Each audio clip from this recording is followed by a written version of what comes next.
Up. Hey man. Alright, hold on. Holy shit. Is my voice okay? Can you understand? Yeah, it's alright. So you're sick, right? I have strep throat, Okay. but it's whatever. Alright. So, okay. What do you wanna... Oh, hold on. Let me close that. Then... Close... this. Okay. Alright, so what do you want to talk about? Let me get this chat opened up on the second screen. Because you asked me to talk, because your typing wasn't making sense. Yeah. Or so you said, so here we are. Right. Okay. Well, basically, I just wanted to, the first thing was just sort of figuring out why your sort of coaching style on, YouTube and stuff is sort of a bit... It's not my sort of thing, and doesn't appeal to, my sort of... what I would learn from personally. But obviously, people like it, or they wouldn't, watch your videos and stuff. Mm-hmm. That was the big thing. And then the other stuff was basically just little things about if that talk went well, then just talk about solitude and stuff afterwards. But that was the main thing. It was just your coaching style. So I mean, you would sort of... I take the approach of coaching that isn't arguable. If there is some room for error, at least with what is currently known within League, it's able to be found by math or by logic. That's that's the most, I think, optimal currently that exists. That's the approach. I don't care about playing to one's strengths. I mean, unless we're talking about tournament play, you don't do that. That's not how you coach. That's not how you practice. That's not efficient. You work towards the theorized future of League of Legends. You don't work towards what is currently the League of Legends meta or the top team, because that's rubbish. The best team a year ago is not anywhere near the best team today. And it has nothing to do with the meta. The meta is irrelevant. The meta is just a formula that is thrown into people's eyes that they think somehow makes up the big picture, or it's the grand picture, but that's not true at all. And you can use games in the past that can support that argument or support that claim.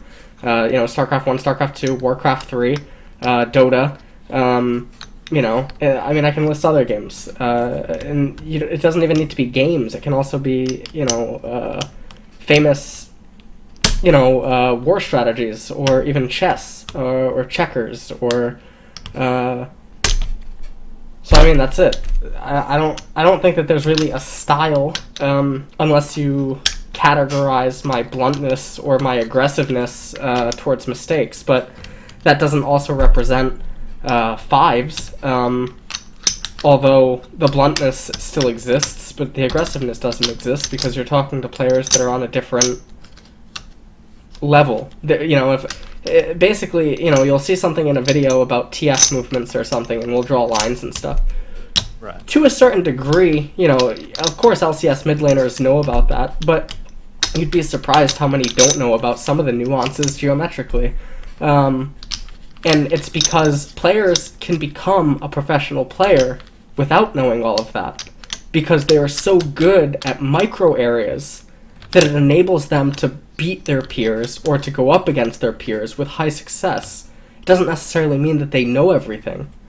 I mean, that's why coaching exists.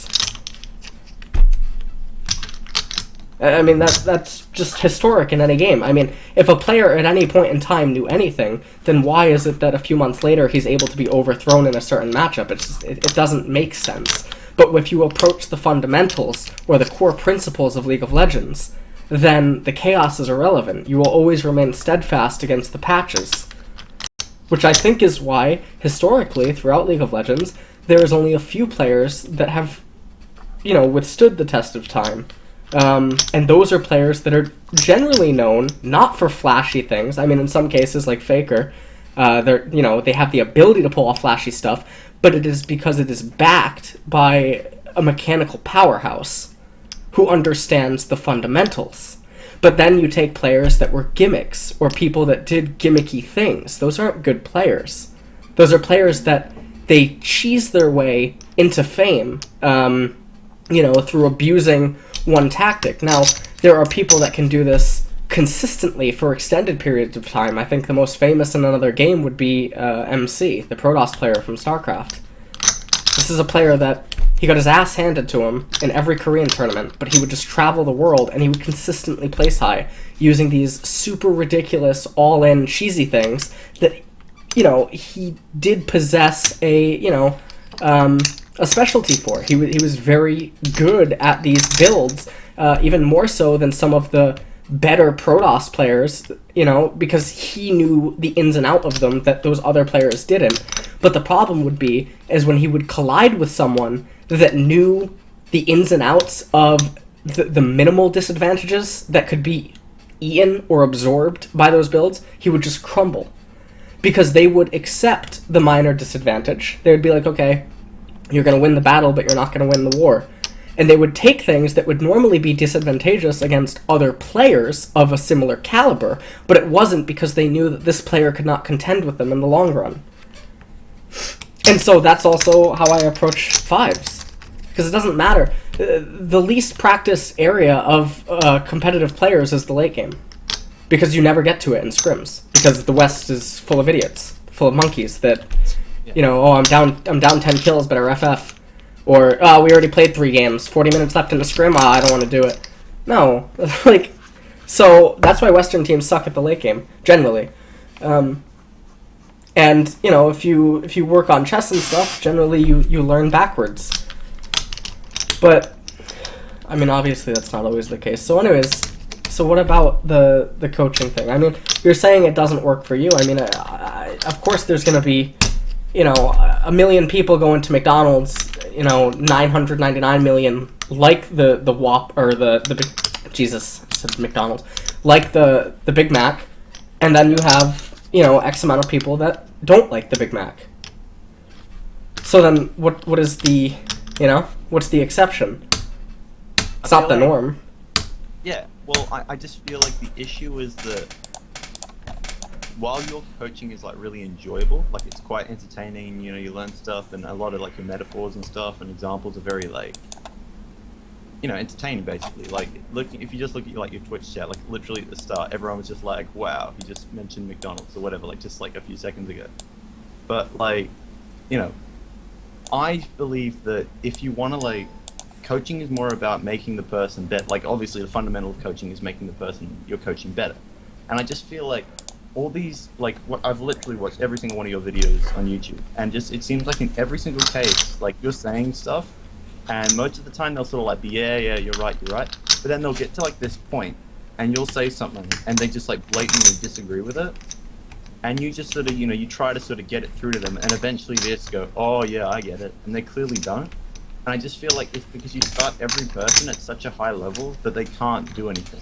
You sort of, when you explain stuff, you explain it, and I'm sort of oh yeah, I kind of get that. But then I'm thinking, this guy is lowy low, he doesn't understand, he's barely played, he hasn't really played that many games, he clearly has no idea what you're talking about. And I just feel you haven't got, you're sort of teaching everyone the same stuff, instead of tiering it. So starting at basic things, just to use League as an example, because that's my, my sort of main thing. For example, talking about people dying for free would be the bottom tier, and then the top tier would be stuff not auto-attacking him when he went for a CS. I think there should be a gap where you sort of start the people out sort of at that bottom tier, and then as you go through the session, as you realize, they're actually better than I give them credit for, then you move them up. But I think sometimes, for example, you were coaching this one guy, and I don't remember the actual video, but he was he seemed to kind of know what you were talking about, and you were starting him at a really low level. And then you were talking to this Diamond 4 guy who was playing Ari, and you're starting him at a level that was above him, because he seemed he had no idea what you're talking about. Well, let me share a screen with you for a second. Oh Jesus, I misclicked. Wait. Oh no, I am sharing a screen. Yeah, I can see So it. here's the issue with what you're saying. Okay. Yeah. Now these people are not with me beyond more than 1 to 3 sessions, correct? Okay, yeah. Okay. So if they're with me for 1 to 3 sessions, okay, what ends up happening is they come to me and they're a skill level, okay? Maybe I will tell them stuff that is too difficult for that point in time. So the immediate result following the coaching session is either a slight increase or a slight decrease in, LO or MMR or whatever. But usually I tell them things that are too complex for them at that point in time, right? Because I'm not a money-making scheme, I am not a college, I am not a business, I am not a LOL coaching, that relies on, constantly recurring. Exactly, I'm not like that. I believe in giving someone something that helps them in the future. If you go back to any of my videos, there are things that I talked about a year ago that are relevant today. You can't say that for most League of Legends coaches. Because most League of Legends coaches put a Band-Aid on their issues. They give them a quick fix that will, right. They'll finish the coaching session, they'll go on an 8-game win streak. That's not because of the coaching. If you get coaching with me and you go on an 8-game win streak, that doesn't mean anything. It's not because of me. You can say it's because of me, but that's a placebo. It's not because of me. It's artificial confidence. Okay? The coaching doesn't kick in until weeks after, because it's all being filtered into their subconscious. And then if they actually listen to what I say and they go back and they rewatch the sessions, because the sessions are expensive, you would think that they would try to make the most out of it, they will benefit more in the long run from one of my sessions than they will from a random LOL coaching coach who gives them 10 sessions twice, 5 weeks, twice a week. It just won't be comparable. Because that coach is giving a Band-Aid. He's giving them a quick fix. And then what's going to end up happening is they're going to be like an addict. They're constantly reliant on the opinion or the validation of whoever is coaching them for what they're going to do next, rather than building themselves up from the core and just improving overall as a player. I've had monstrous growths between students. I've had silver people end up in high diamond. I've had gold people end up in high diamond. Most coaches don't have those type of results, and I know because I check.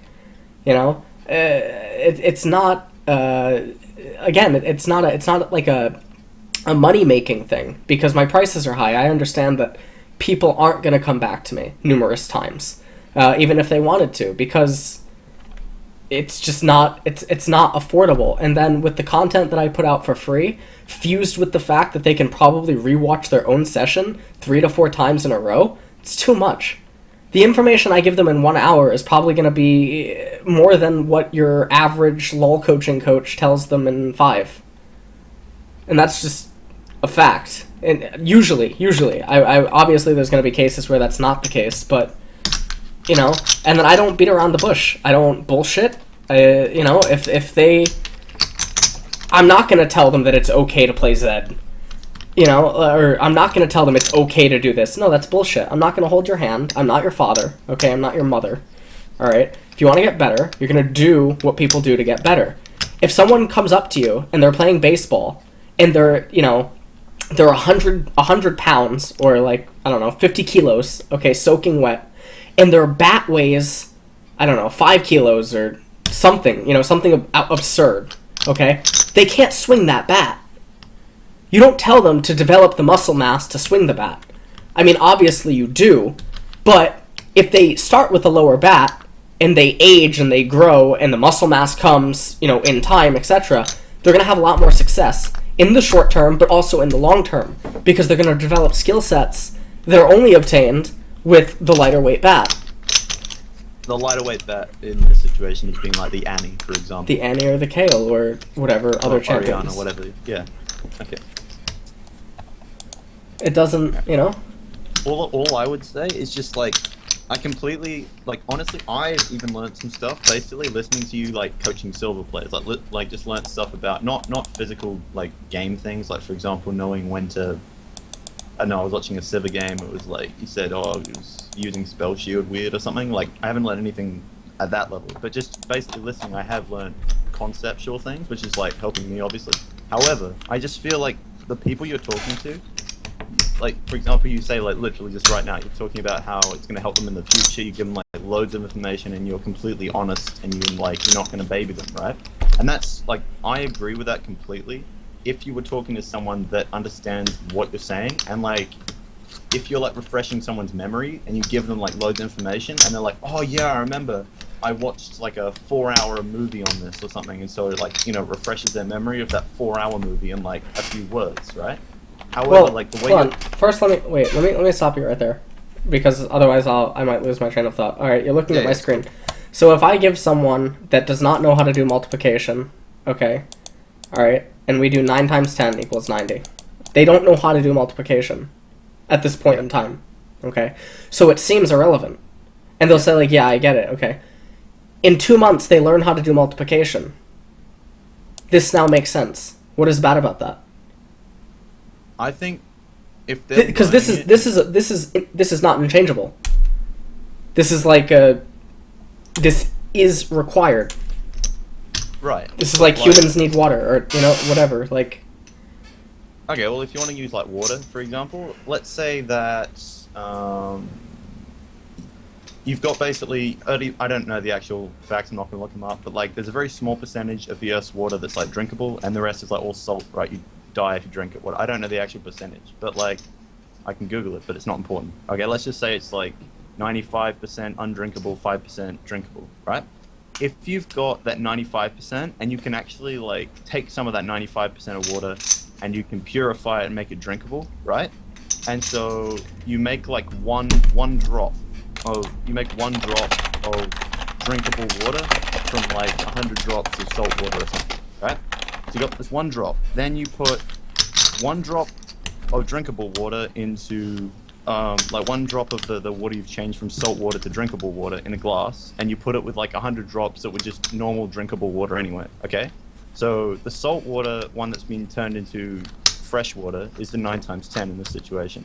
well, no, the 9 times 10 is, I guess I'm using a poor, this is like oh my god, oh my science, I don't know fucking names. It's all good, dude.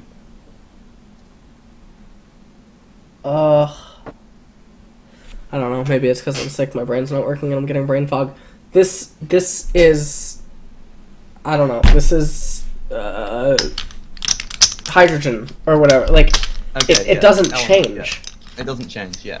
But the problem is, they don't need to know that yet, because they'll learn that, like, that is like one bit of what they'll learn later, and they'll learn it anyway. So they don't need to know it now. Like, yeah, it's true, and it's like more... It doesn't, no, that's not true that they'll learn it. That's why coaches are charlatans, in the sense in that they coach someone once, they come back a second week, they're reliant on something, and then they can squeeze new information that will only take them an inch further. You can't say that they will always learn it. That's not true. That's why you have people that they have a coach for 3 months or 6 months. How's that possible? Doesn't make any sense. If you were doing, I mean, like, obviously, if it's fives coaching, yeah, it can make sense, but... yeah, because I have to say straight away, like, my forte is fives coaching. However, even though, like, I have got experience with solo queue people, and what usually happens is, I'll do the 9 times 10 thing in the first lesson, alright? This is what I used to do at the start, because I've known a lot about the game for a while, but I only started coaching, like, 6 months ago, so the coaching is where, maybe not my strongest point, right? But I know what I'm talking about. I disagree that you know what you're talking about, because you have 7,000 games in your Gold 5. Oh, don't bring up the solo queue, dude, come on. Do you have a disability? I think I have something like behavioral disability. I tend to like AFK a lot, but I don't want to talk about that. But it's not. But do you realize that per 200 games? Oh. No, there is a statistic on this. Okay, I cannot. Okay. Grind up. Yeah. No, per 200 games, you should average an AFK on the opponent team, and if you never do it, by nature, you should increase. Per 200 games. Yeah. It is impossible, per 200 games, not to go up. If it's just not. It's not. It takes effort. Yeah, but like, we sort of already talked about this a bit, but it's basically, I don't stay in like, it's not like a linear thing. I go up and down a lot. Like, if you look at like... It's 7,000 games. I don't know, man. Like, it works, so... No, it doesn't. It does. But it doesn't. Oceania has no infrastructure. There is no one there. I know silver players that work with teams in that region, okay? And they ask me at least a few times a month for help. And I'm like, why are you coaching? And they're like, well, I know what I'm talking about. No, it's not hard to make someone believe that you know what you're talking about when they themselves don't know what they're talking about. That's why I've offered a million times to anyone, any coach, analyst, you want to talk with me, I'll talk with you. No one ever takes me up on that, about macro game or about anything like that. Because a lot of people like to say that I'm a charlatan or that I don't know what I'm talking about. But then, you know, it begs the question that why then do I consistently, you know, persevere or whatever. Like, it doesn't make any sense. Whereas other people, you don't know their names, you never see them, they develop no following, no one listens to them.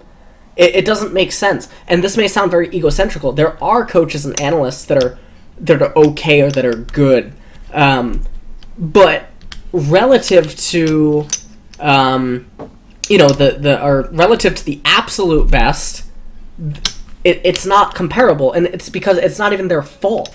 It's that I don't even know how to talk about this. It's like it's weird. Hold on. Let me pull up a post. I was actually reading an AMA by Justin Swartz in poker, and he talked about poker coach. Hold on. I'm gonna...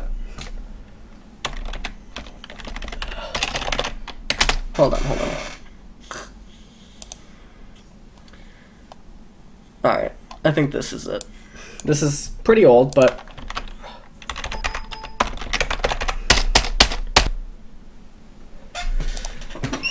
So this is a high-level poker player, and then he mentions another high-level poker player that does coaching, okay? And he calls him out, and the coach doesn't respond to the call-out because I mean, this is obviously a gross example, but he says something.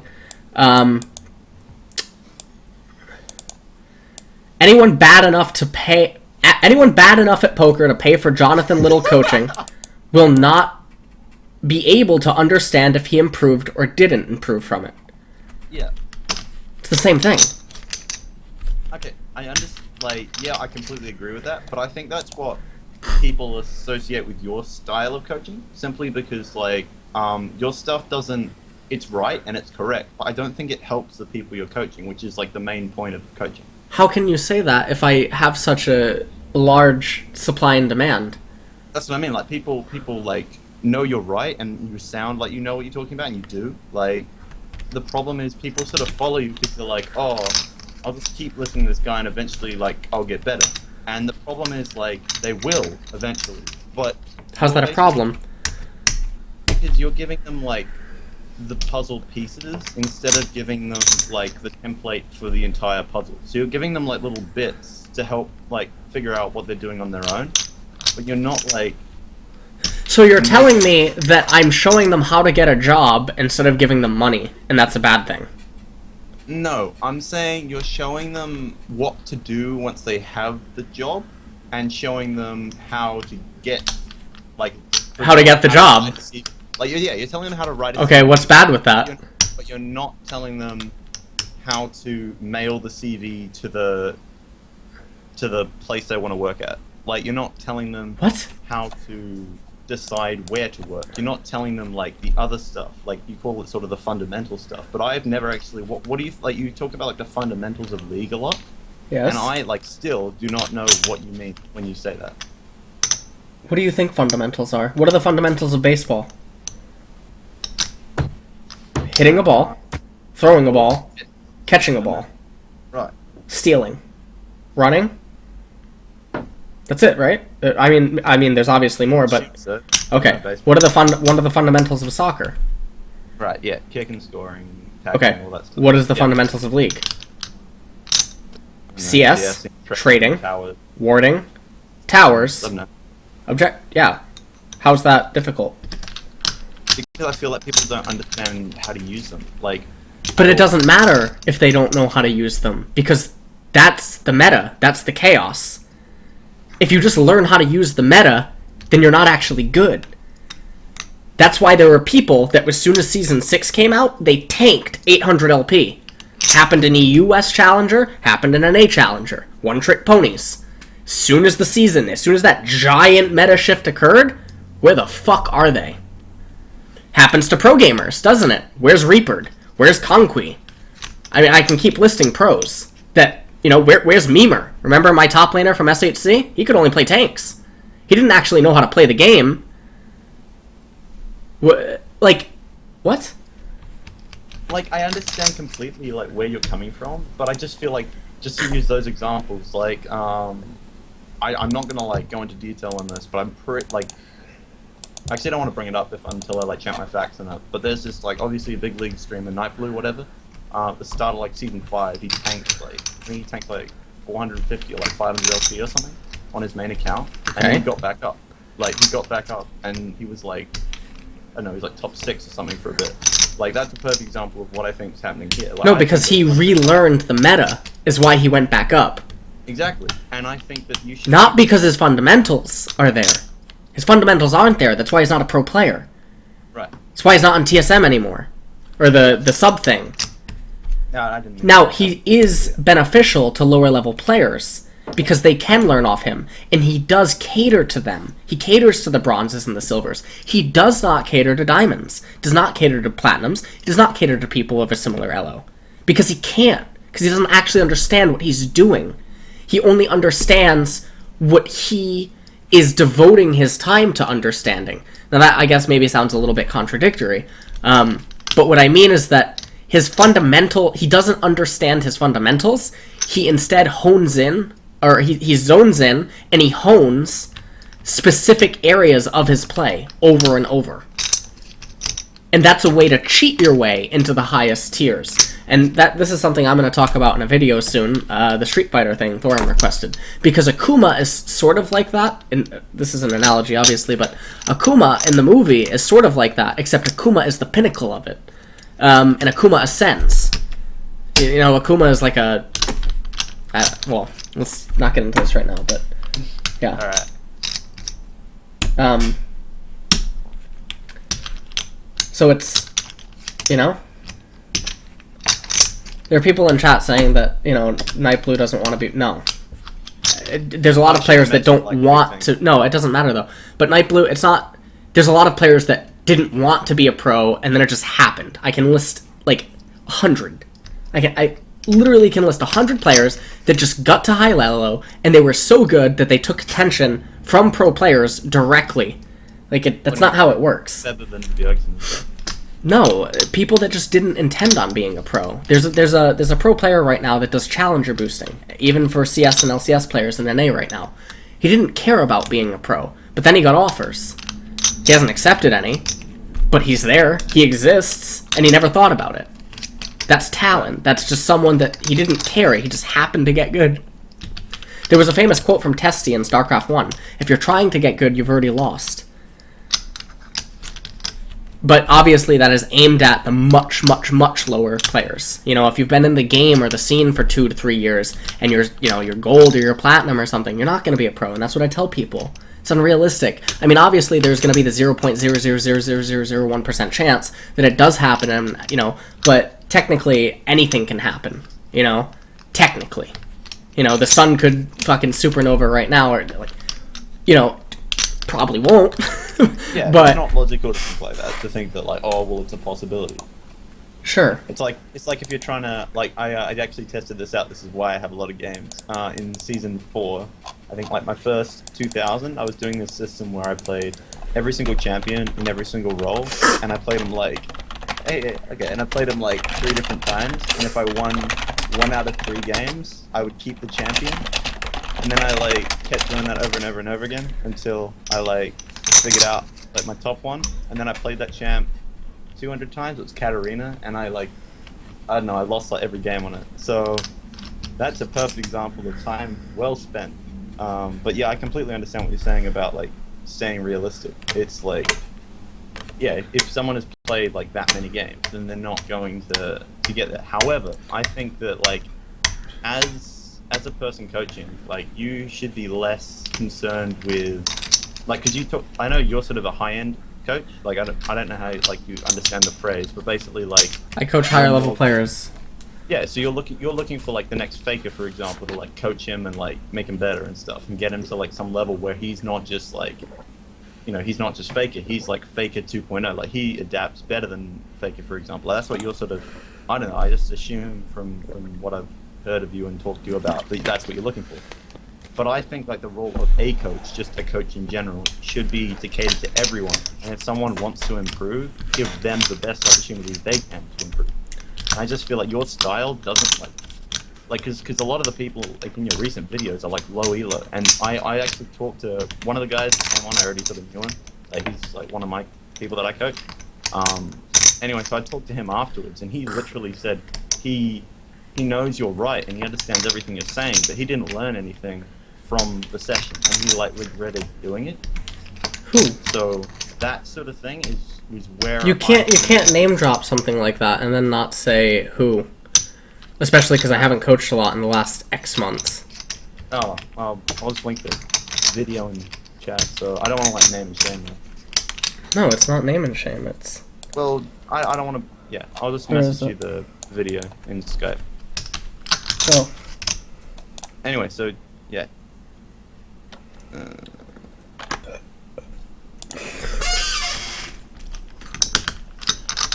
The other thing that you have to understand is that I don't have to cater to everyone. That's not the same way that a professor in college. It's not, you know, if the student doesn't want to show up to class and doesn't want to learn the work, it's not my fault. If you go, you know, to Gordon Ramsay and you don't understand why he's doing some stuff, he's not obligated to help you. And what you're saying is when people come to me and they get coaching from me, what you want me to do is, again, we're going to use the money analogy. They have $0, okay, and they want money. What I do for them is I tell them how to get a job, and I show them how to get to the job. Through getting the job, they will obtain money. That's just a given, right? But what you're telling me to do is, because they don't want to do the job, because they're lazy, and they have no work ethic, they have no determination, okay? You want me to just hand them a $20 bill. And that doesn't fix anything, because then they're just like drunks, and they're just like tweakers, and they go and spend the $20 bill, and then they're back to square one as soon as a new patch comes out. That's not coaching. That's not anything. That's a scheme. That's a charlatan. Oh, yeah, no, sorry, I think that's not what I meant. What I mean is, like, instead of giving them 20, right? And sorry, instead of like having their goal as being 10, why don't you make their goal like 5 or something, and then give them like nothing. Just give them make their goal the 5, and then coach them, and then eventually like give them 1 and make their goal the 5, and then eventually they'll be able to figure out how to make the 5 for themselves. They will never be the 10 because they've played, you know, for example, like me, they've played 7,000 solo queue games in the gold 5, right? They'll never be the 10 on their own. However, like, if you give them a smaller goal and help them get there, just like in the same way you would help someone that could get the 10, but you help them get the 5 because the 5 is their goal. That's what I think you should be doing. Well, not what you should be doing, but that's where my style is different to yours. Like, this isn't like what I think you should do. It's like that. I think I worded that wrong before. Like, I'm not trying to say you should cater to people. I'm just saying like that is where our styles are different. Hold on.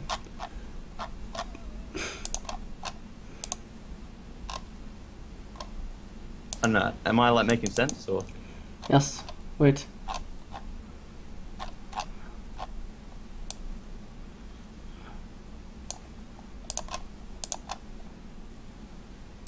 I can't even find.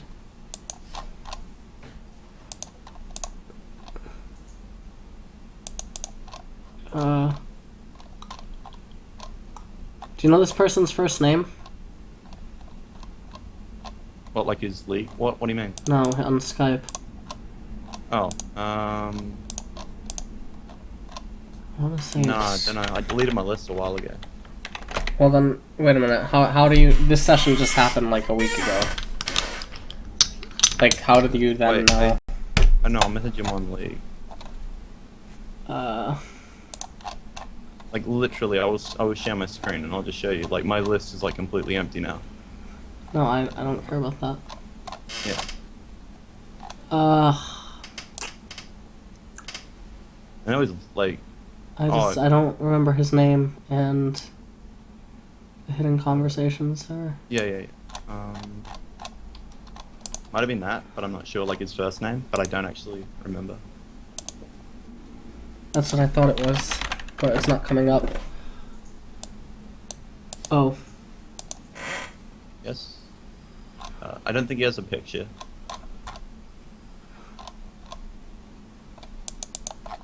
Okay, no, I found the conversation. Yeah. Okay. So, let's see.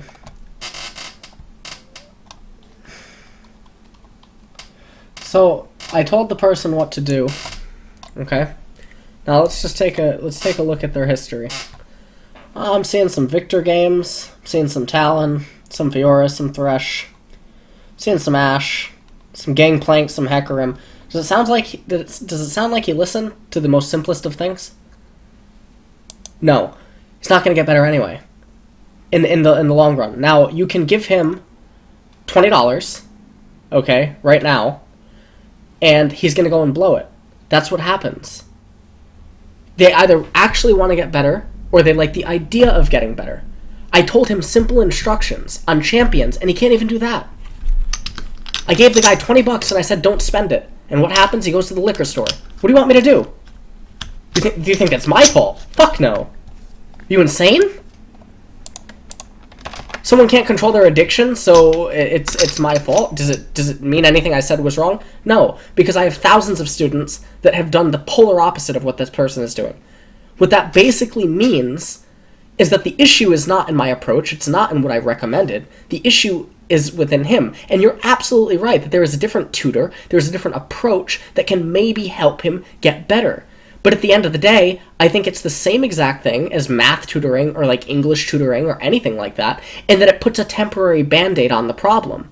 And then after they pass the test or they pass the exam, in a few months they forgot everything because they didn't actually take the effort to go about learning it properly. Instead, they looked for a quick fix. And that's what I don't advocate. I think that's disturbing that you would willingly coach someone and enable them to just keep throwing money at you while not trying to give them the best possible tools to help themselves in the future. Okay, that is 99% of the League of Legends coaches, okay? And that's why they're all fucking clown donkeys, alright? Like, it just doesn't make any sense. So you can't even use this as an example. And if he's saying, like, oh, I know what he's saying is right, but I didn't learn anything, well, of course you don't learn anything if you don't actually stick to it. You know, if I teach you how to get a job, if I tell you to cut your hair, wear X, Y, and Z clothes, and you go into a job interview, and you don't talk about how, you know, you have skeletons in your closet, and you do Ouija boards on Fridays and Saturday nights, okay, you're probably going to get the job. Now, it may not be the best job, okay, but you're going to work your way up, maybe you're going to make some friends in that job, and he can't do that. So then what?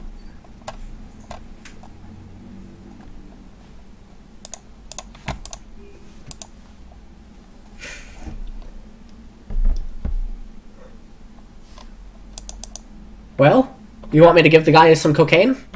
You can get his quick fix, or do you want me to, you know, actually, here's a better thing. Do you want me to give him a cigarette, or do you want me to give him a nicotine patch?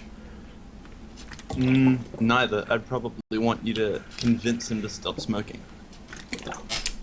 Okay, but I mean, I'm not a doctor, nor am I a scientist or anything. Okay, I'm not knowledgeable in this field to make a retort to that. But I'm pretty sure that you and I both know in one session that's not happening.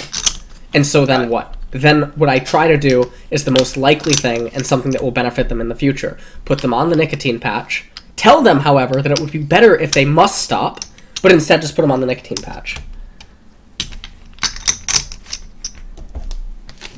Like, I get what you're saying, and I don't like this isn't like me saying one thing, you saying another, and then there's like a right answer. I think that there's different styles of doing something. Like my first thing would be trying to help them like stop the smoking over the course of more than one session, right? You, on the other hand, want to basically give them this nicotine patch, which is like, in one session of nicotine patch is going to be more worth than 7 sessions of me teaching him to stop smoking. However, like in the long run, he's more likely to stop smoking with the sessions What? He's Then more likely to nicotine- do it with the nicotine patch because he weans off it. You run the gambit of him relapsing. There is no doctor in the world, and I know this much. You do not go cold turkey, okay? Because then you get with what we call withdrawals. You do not try to wean him off it by talking him out of it. That is absurd. You're not a doctor. Don't go into this field, okay?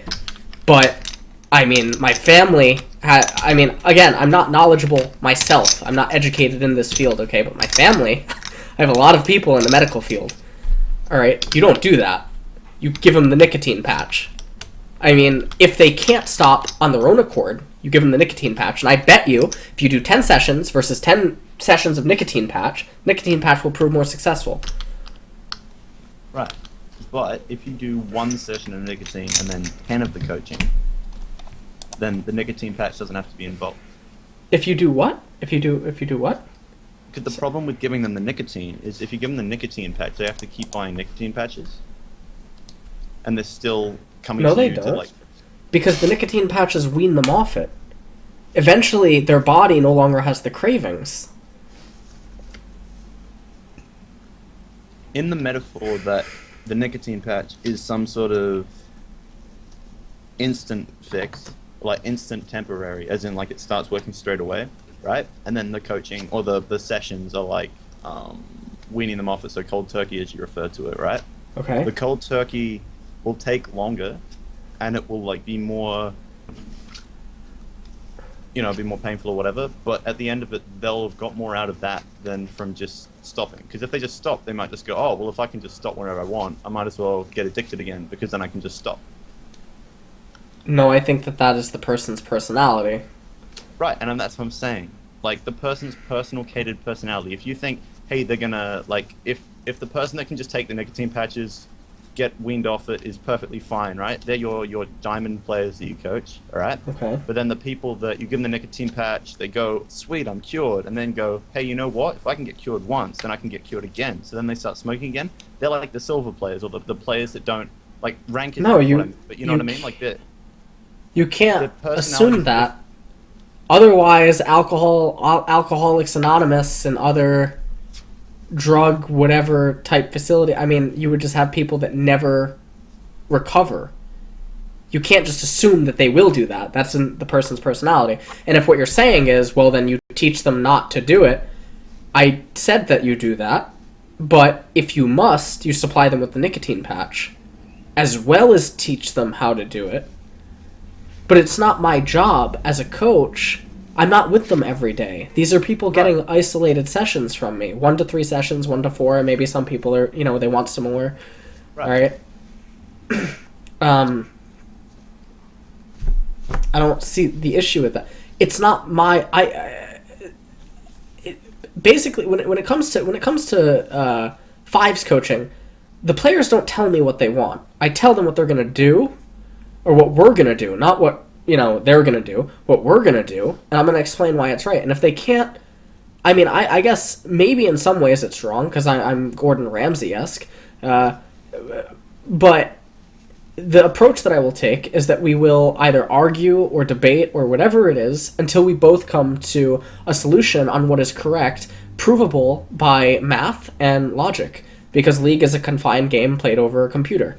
There is technically, I mean, there's obviously theory, but theory defined by range, in terms of, well, should I split push here? Well, maybe only 20% of the time does the split push end up turning up successful based on the habits that they've displayed throughout the course of the game. Therefore, the range that the opponent is on is less likely to respond to option A. But that is a calculated decision based on logic and reasoning and data which is able to be compiled throughout the course of the game. It's not just a, hey, we're doing this. Hey, we're gonna do that. Hey, we're gonna do... No, this isn't fucking Reddit or Twitter analysts. Like, this isn't how League is played. You don't you don't go into a chess game and you're like, yeah, I'm gonna take that queen now. Like, there's more to it than just taking the queen, you know, or whatever. You know. Also, the comment that you made, or whatever, about, well, if the person gets cured by nicotine, he'll just do it again because he thinks that he can just go on the patch again. Same applies for what you said. They went to therapy or something, they stop, and they're like, oh, I can just do therapy again. So your comment doesn't really work. Or your therapy isn't like the nicotine, right? You're missing like the variable, but the nicotine is like easier for them. Like it's faster, it's doesn't require like withdrawal, so it's not like really painful. And it's like it's like in the situation, like I'm not talking about the real situation, I'm talking about in our metaphor, right? The nicotine is basically your version of coaching versus mine, right? And I'm saying like if a person is just taking nicotine patches, right? And that's supposedly easier than just going cold turkey and getting off it with sessions, then having done all the sessions to get off smokes or whatever, they will go through like more sort of pain and emotional growth, which means that they won't like do it again. But with the nicotine, they're just like it doesn't require anything. They're not gonna like they'll be fixed, but they're not gonna learn to not do it again. Like they won't learn from like the withdrawal. You can't necessarily make them learn unless we go back to the original thing that I said, and that yes, you're right, that maybe a certain student will respond differently to a certain coach or a tutor or a teacher, whatever you have it, but it still doesn't change the original argument that the professor's approach was correct. My job isn't to hold their hand, man. These are not my players. They're not my team. That's different. Yeah, I understand that completely. And I think this is what, like, the issue of this and what we keep sort of running into the same thing is, like, this, I don't think that there is one correct, like, thing. I don't think there's one correct solution that you can just be, okay, I'm this. I saw this, like, thing of, like, man versus machine or whatever. So I'd apply that to coaching, right? I don't think there's one machine of coaching that's just, like, eventually this coach will become so great that no matter what person, what problem you throw at this coach will find the solution. I don't think that can happen because people are the variable that you can't control. Because you're saying, oh yeah, League is a game, it has maths, all that stuff. Yeah, that's true. But the people are, like, the problem with the equation. Like, as the people change and as you have different people that have, like, different levels of genetic, like, brilliance, I don't know, but, like, all these people every person has a different combination that's completely random.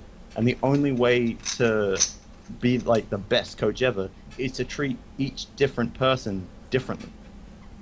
And I think that my style of coaching is more like, I do it in the tiers. You know, I start with, like, basic stuff, and then once I realize they're a bit more advanced. But wait a minute, everyone gets to different tiers differently. If you go to a Magic the Gathering tournament and you make it to round 6, you have people piloting blue, you have people piloting white, you have people piloting green. Oh, I don't understand the reference, sorry. Okay, well, there are people that get to Diamond 5 playing only Annie. There are people that got to Diamond 5 playing Zed and Syndra. Right. How do you compare the two? You're comparing apples to oranges. You can't. I'm not comparing rank as tier. I'm comparing comprehension of what I'm saying and knowledge of. But that doesn't exist. Aspects. Like, I think it does though. That's the difference. Like if I tell someone, all right, and I say, you should just use League, like you should split push, all right, and that person goes, yes, okay, great, I know I should split push, all right, but that person doesn't know what split push is. Then it's no use telling them to split push, because then, like, for example, like, as you said before, eventually they'll learn, like, they'll just be playing a random game and someone will say, hey, you should split push, and you're like, oh, what's that? And he's like, oh, split pushing is when you push a side lane. And then he goes, oh, that's what LS was talking about when he told me in that coaching. Oh, it's so worth it now. And it is. However, if you'd, like, told them what split pushing was at the start, I get flamed. Later, like, I get flamed by people for overcomplicating things because I go too much into detail. So what are you talking about? Yeah, I completely agree with that, but I don't think you should go into detail. I think you should go sort of pretext. So instead of going, like, into detail and explaining everything comprehensively, I think you should say, like, okay, before you learn this, you have to learn this. See my screen?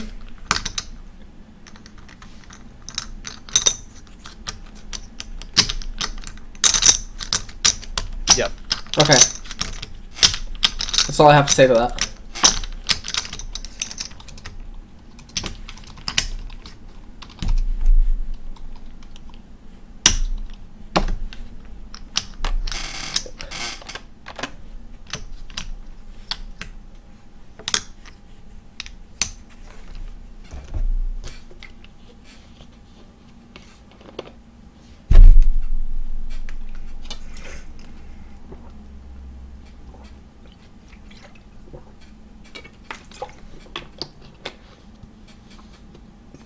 basically what you're telling me is that we should be like Ken from Street Fighter Assassin's Fist, which is a movie that you can watch as soon as the session's over. It's very, very good.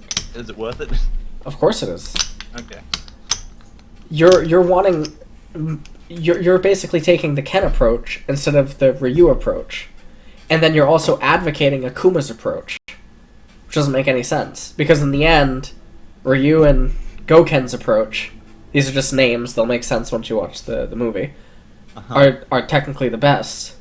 Right.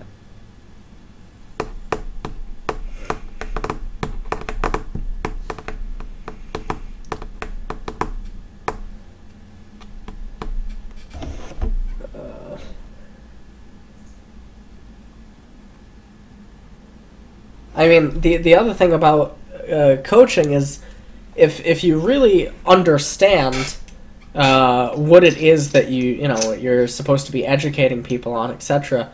I mean, this comes full circle again, okay? And I'm not trying to needle you or whatever in the 7,000 game thing, because it just doesn't. But it depends on the, like, this is actually, let's use this example, right? As much as it's a little painful because I know I'm going to get ripped in Twitch chat, right? So I've played 7,000 solo queue games, and at the moment I'm gold 5. If you look at that, people will think, alright, well, if you started at bronze 5, that's 5, like bronze 5, silver 5, right? That's 5 tiers. Then silver 5 to gold 5, that's another 5. So he's gone 10 tiers in 7,000 games. That means that he spent 700 to go through just from like bronze 5 to bronze 4, bronze 4 to bronze 3. Each time it's 700, right? And you can look at it like that, and that's fine.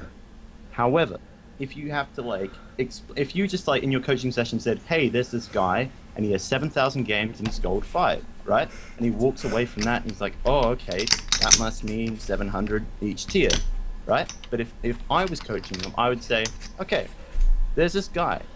In 50% of his games, he is not paying attention. In the other 30% of the games, he is playing something for the first time and he's going full AD Annie because he saw someone do it and he thought it would be fun, right? Like, I don't do this. I'm just saying, like, for example, okay?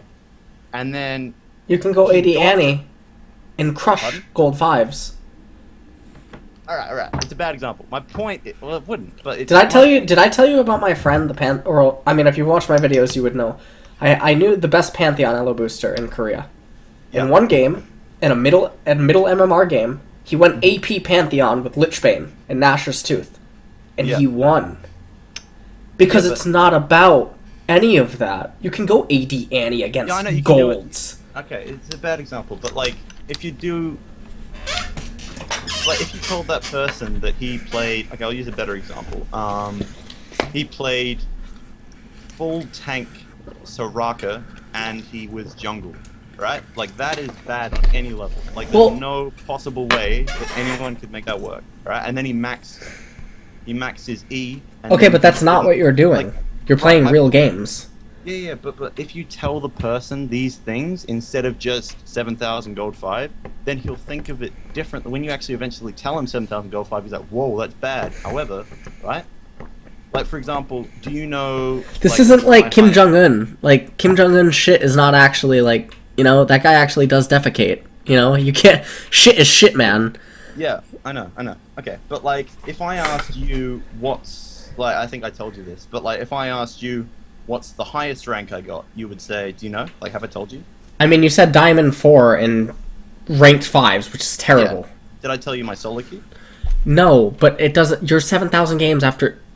You're gold 5 now. That's all that matters. Because you're still actively playing. You know what rank I was after 2,000 games? Loco Doco was Challenger 2 years ago. Now he's Diamond 5 on NA. What does that matter? Exactly. What does it matter? But at that time, what rank... He's still a Challenger player. If you compare him to someone who's like Diamond 5... But he doesn't actually play anymore. If Loco Doco played 7,000 games, he would be Challenger. But what's your definition of play a game? That's to win, like, trying to win. You're playing ranked, you're trying to win, right? That's playing a game, yes? Even without trying to win, he would go up to the highest... Not just not trying to win, I mean, like, not intentionally trying to lose, obviously, that's trolling, but, like, trying... You have to try to lose! If you're... Gold 5 after 7,000 games. That's my point. But if you don't tell this person you're teaching, oh, he was trying to lose, or not, he was trying. I never try to lose. That's against Riot's code. If you are trying to test something out that's so unlikely to work that you still want to test it out just to make 100% sure it doesn't work, if you tell him that the player was doing that, he might go, oh, well, when he was trying to win, what rank did he get? And you say, oh, well, after 2,000 games, he got to Platinum 2. Solo queue. And then after 7,000, he moved back down to Gold 5. Okay, first off, you're in Oceania. Okay. Right. So Okay. Platinum 2 is Gold 2 NA. Yeah, but that's... You're Gold 5 right now. I don't want to use myself as an example. No, but you have to, because if you are a coach of anything, you can't be that low without a disability. So you What rank are you? What do you? I finished the season Diamond 1 74 LP on Korea. The highest LCS player out here was 300 LP. A lot of them were Diamond 1, Diamond 2. Why does that even matter? I was a pro gamer. No, but you're saying like they have to be like really good at the game, right? But you obviously coach people in Korea that are higher than Diamond 1, right? Yes, I coach LCS players. Why does this? Well, There's a big difference between Diamond 1 Korea and Platinum 2 Oceania. That's not even comparable. Right, but I don't coach LCS players. I coach people the same ratio above me as you coach above you. Like, I coach Challenger OCE is what, like Diamond 3 NA? Diamond 3, right? NA, what? They're not that bad.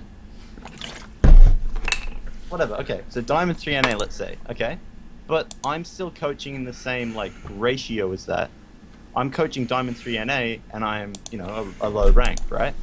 You're coaching, like, Challenger NA, and you're Diamond 1, which is like, what is Diamond 1? How does coaching somehow change based on who you're coaching if you know what you're talking about? That doesn't make sense. What do you mean?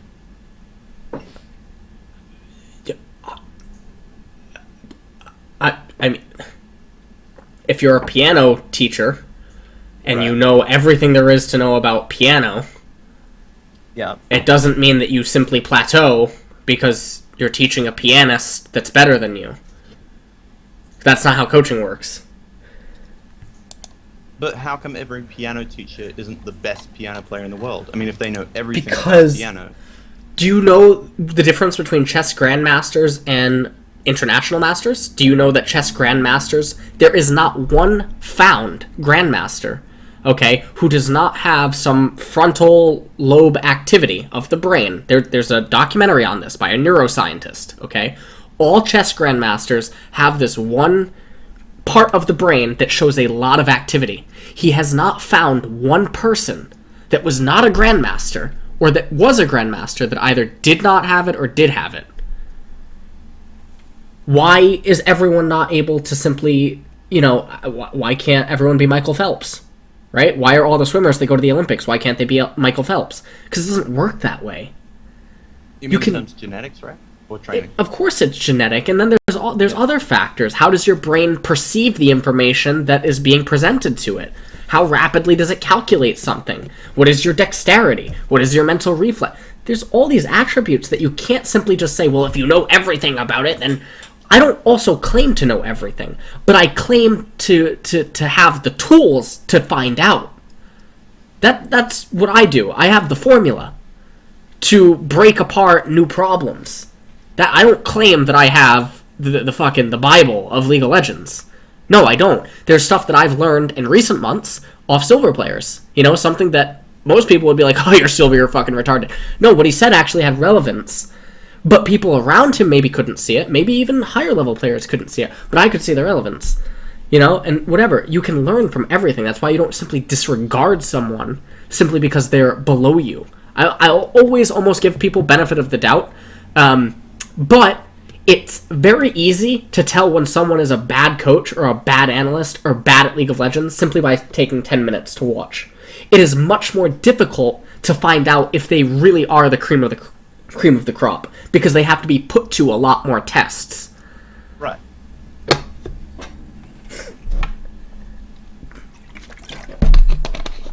So, I mean,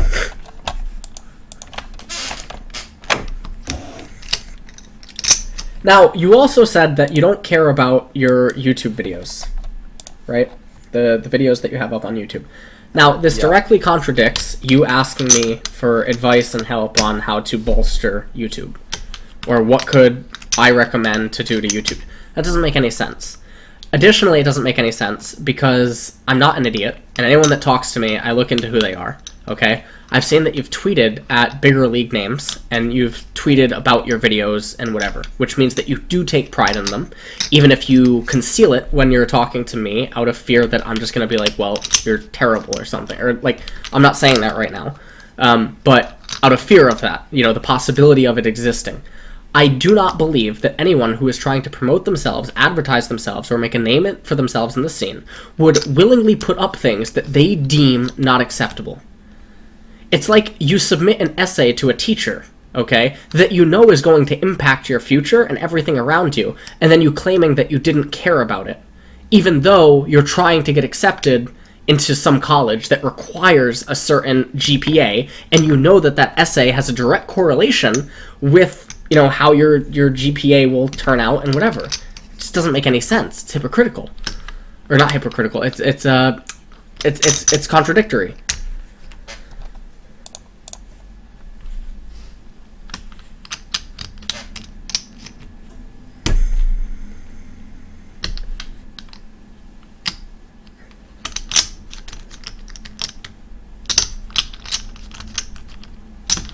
The other thing is that I think that a lot of the things that you talk about and your approach to stuff is you like the idea of being able to answer all the questions. But I don't think that you're actually investing the effort to do so.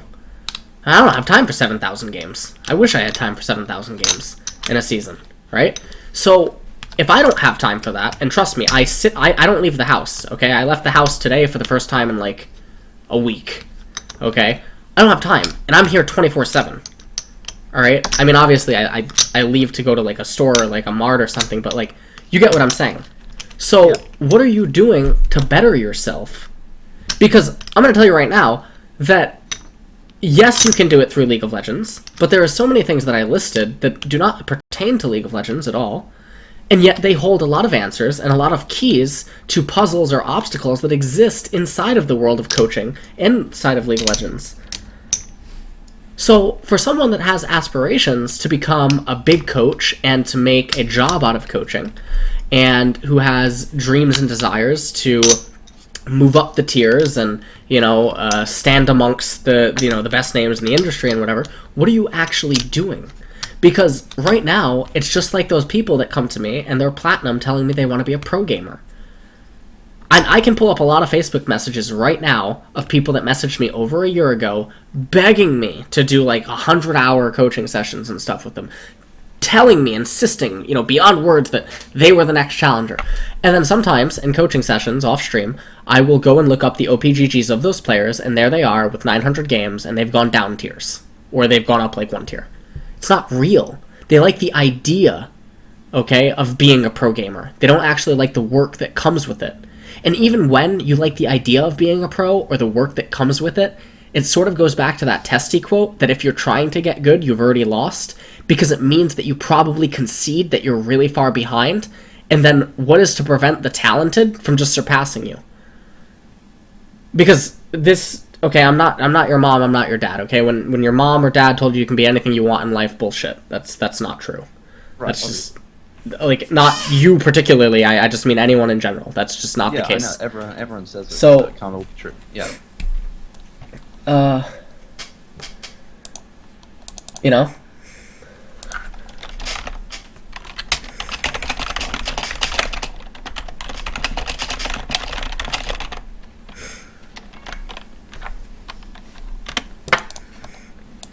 So, I mean, you have a lot of videos on your YouTube, okay, and you've been trying to promote yourself for months. Some of your videos even go back over a year. You know what I mean? And I'm not saying this to belittle you or to offend you or to needle you or anything. I'm telling you so that you can actually realize and actually do try to start improving. Or you can be like the Pink Blitz guy that I talked to. Yeah. But, I mean, this conversation that we're having right now is your opportunity to try to refute or whatever. And, I mean, if you can stump me on something, then I implore you to try, okay? But my statements, or the things that I'm saying, are going to be backed up by facts and history. Not just in League, but across, a myriad of games. And going back years, not even just in esports, but I can use history examples. And other games, other sports, whatever. And it's not just theory. And that's something that, you already talked to me about, is what do I think my edge is in League of Legends? My edge is that I don't come from League of Legends. That's why I think that I get to see outside the box. Whereas a lot of other coaches, analysts, whatever, they are contained inside of the world of League of Legends. They are, 2D in their views. And in some ways that can help them, and in other ways I think it hurts. And I think that's my own personal edge. Like, that's what lets me, do whatever I do. Whatever you want to call it. But, I mean, you have videos on here, and you know that I watched a few already. And garbage, yeah. I told you if you ever submitted them to me, you would, your paper's going in the shredder. Like, that, I have, I've talked to a lot of analysts, a lot of coaches, okay, across all regions, NA, Europe, whatever. I've never really, there are one, I've never really seen someone that wasn't already known stand out, like, a lot. Do you know what I mean? Like, someone that wasn't already sort of known in some way. It's like if someone complains about elo help, like challenger players smurf from bronze and get to challenger. So obviously that's not the issue. It's the same sort of thing. So if you're not known, you're like this bronze player, right? But if someone that like was known made a new name, right, they would still get known because their stuff is just better. Yes. Right. The other thing is you have a breakdown video. Okay, I think it's the one. This thing. Okay, now I'm not gonna play it or whatever. I swear to God, if you play that. Alright, yeah. I'm not gonna play it, I'm just gonna... This. And I already told you that everything that you say on there, in this video... Wrong, yeah. Okay, now also, again, this is sort of like a resume. This is like an application, because this is something that you would submit to a team, or an analyst, or an assistant coach, or a coach or something. I actually have submitted it, and yeah, it is bullshit, but that... Oh, good. Nothing makes... Please take it down. Okay, well, nothing makes sense in there. Oh. Because... You talk about only what... Well, first off, you talk about only what Blue did right. You don't talk about, like, the atrocities that was Red Team. You don't even mention it once. And it's like, are we watching the same game? And I mean, it's sort of like a fucking Phil Ivey quote thing from, like, poker. He's like, we're all playing the same game. Well, almost. Or whatever. And, like, yeah, so literally, like, my reasoning going into anything is basically target audience. Like, I talked to you before. Then you're a charlatan! I talked to you before about how you said coaching doesn't have a target audience, but every person is different. Okay? And I want to teach people how to improve from where they are to get to the next step, and then the next step further on and further on, right? For somebody to, like, watch that video, if they don't like it, and they probably won't because, like, it's literally aimed at, like, very basic, okay, it's very basic. If it's aimed at those people, and they watch it, right, the people that go, oh, this is just garbage, oh, like you, right, they would just literally click away from it, whatever, they don't care. But the people that actually watch it and go, wow, this stuff, I didn't know this stuff, I gotta learn this stuff, like, what I'm saying, it isn't wrong, it's just not completely everything. Because if I tell them, oh, well, actually, they positioned really, like, the other team positioned really poorly, the vein was really fed, blah, blah, blah. If I explain all this, like, in-depth stuff, they're gonna just go, I have no idea what this guy's on about. But, so, what you're saying is... Like, people will enjoy it, but it's not, it won't actually help them improve. Well, no, but see, what you're doing to that person is you're making them go backwards. Because what you're doing is you're talking about Vayne in the video, which now they think that, oh, this is all because of Vayne. No, it's not. And then they're going to learn later it's not because of Vayne. They're going to be like, hey, that guy fooled me. That's a scheme. but it'll help them learn that faster. It'll help them learn that it's not about Vayne faster than you telling them it's not about Vayne. Like, for example, you were saying the same. Am I at like a fucking? You give them the end, right? Like you try to give them the end, the long term, so that when they get to that point, they're like, holy crap, Ellis told me about this, go into it, right? I work the other way around. So I would go, instead of giving them the end point and saying, go get it, I give them the start, and then they will figure out the end. Okay. It's the same thing, it's just a different style, and it caters to more people.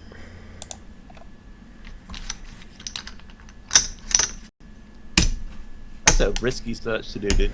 Why is that risky? This is what you're talking about, no? Yeah. I mean, it helps them right then and there, right? Because they're clearly possessed, right? No, they weren't possessed in the first place. Like that's the whole point. You don't teach them something that's wrong only to help them right then, and that doesn't make any sense, right? I mean, would you like going into school and then you get told by your teacher that 2 + 3 equals like 4, only to learn later that it equals 5? Doesn't make sense. I would prefer they taught me 5 × 1 = 5, and then later I learned that 2 + 3 = 5. But what? No, because everything that you talked about with Vayne is wrong, so that can't be. It's not wrong, though. It's not But it is wrong. It's not completely true. She positioned well, but it No, did she- rely on the other team. No, she didn't position well. If Draven had fucking eyes. No, but that's what I'm saying. Like, it relied on the other team messing up. True, But then, but because the other team messed up, you can't say Vayne positioned correctly. What?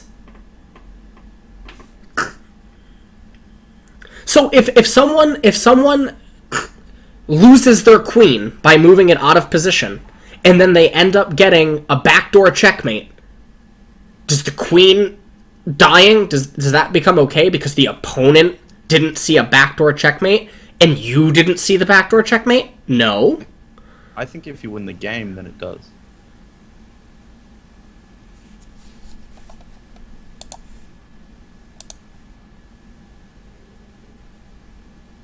Because basically what you're doing is you're sort of teaching them how to, like, improve drastically and become and understand the game better, but it won't help them. Like, for example, me, I understand the game better than a lot of people in my rank. Like, I have to. 7,000, doesn't matter how bad I am, I still understand it better than people that have played But one. there are people that have played 100 games in gold, that and they're understand it better than climbing. me. Yes, however, teaching them understanding, right? Like you just said, what was the Einstein thing? It was something about understanding, right? The point is to understand, not to know. Yeah, exactly. So if you sort of teach them the understanding, hey, that's great because, you know, it's better, right? If they were diamond and they had the understanding, great, they'll win. They're not like versing diamond people. This is where they are. This is what they need to do to get the win, to get to diamond. And then once they're at diamond, you can teach them, actually, no, they didn't position well, the other team fucked up. But they have to get to diamond first. Like, just to give you an example, you say basically, all the people you coach, all right, they either like go further than any other coach has ever pushed them. Like you said, silver players end up in diamond, right? That's awesome. But that like takes longer than me just going, oh, if you do this, you'll go from silver 4 to silver 1, which is what happened. Like with this, the person we're talking about, what's his name, like Blitz or something, right? You're Like, if you're look at- insinuating, or you're basically saying that the person is stupid and can't comprehend that Vayne's movement is bad because you would just rather not explain what Draven did wrong. Right? Why not just teach them what Draven did? Because some people can't understand what Draven did. So you teach them. What if someone doesn't understand what Vayne did? You don't teach them? I would ascertain before I taught them if they knew what Vayne did. Like if I taught them that, if it would work or not. That's what I'm saying about treating people differently. You can't treat everyone like they're the next faker because they're not. It's the reality of it. Wait.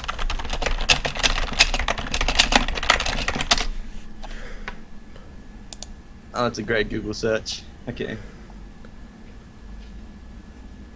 No, where is it? It's like the guy with the Bible. Well, if it's got religion in it, it must be excellent.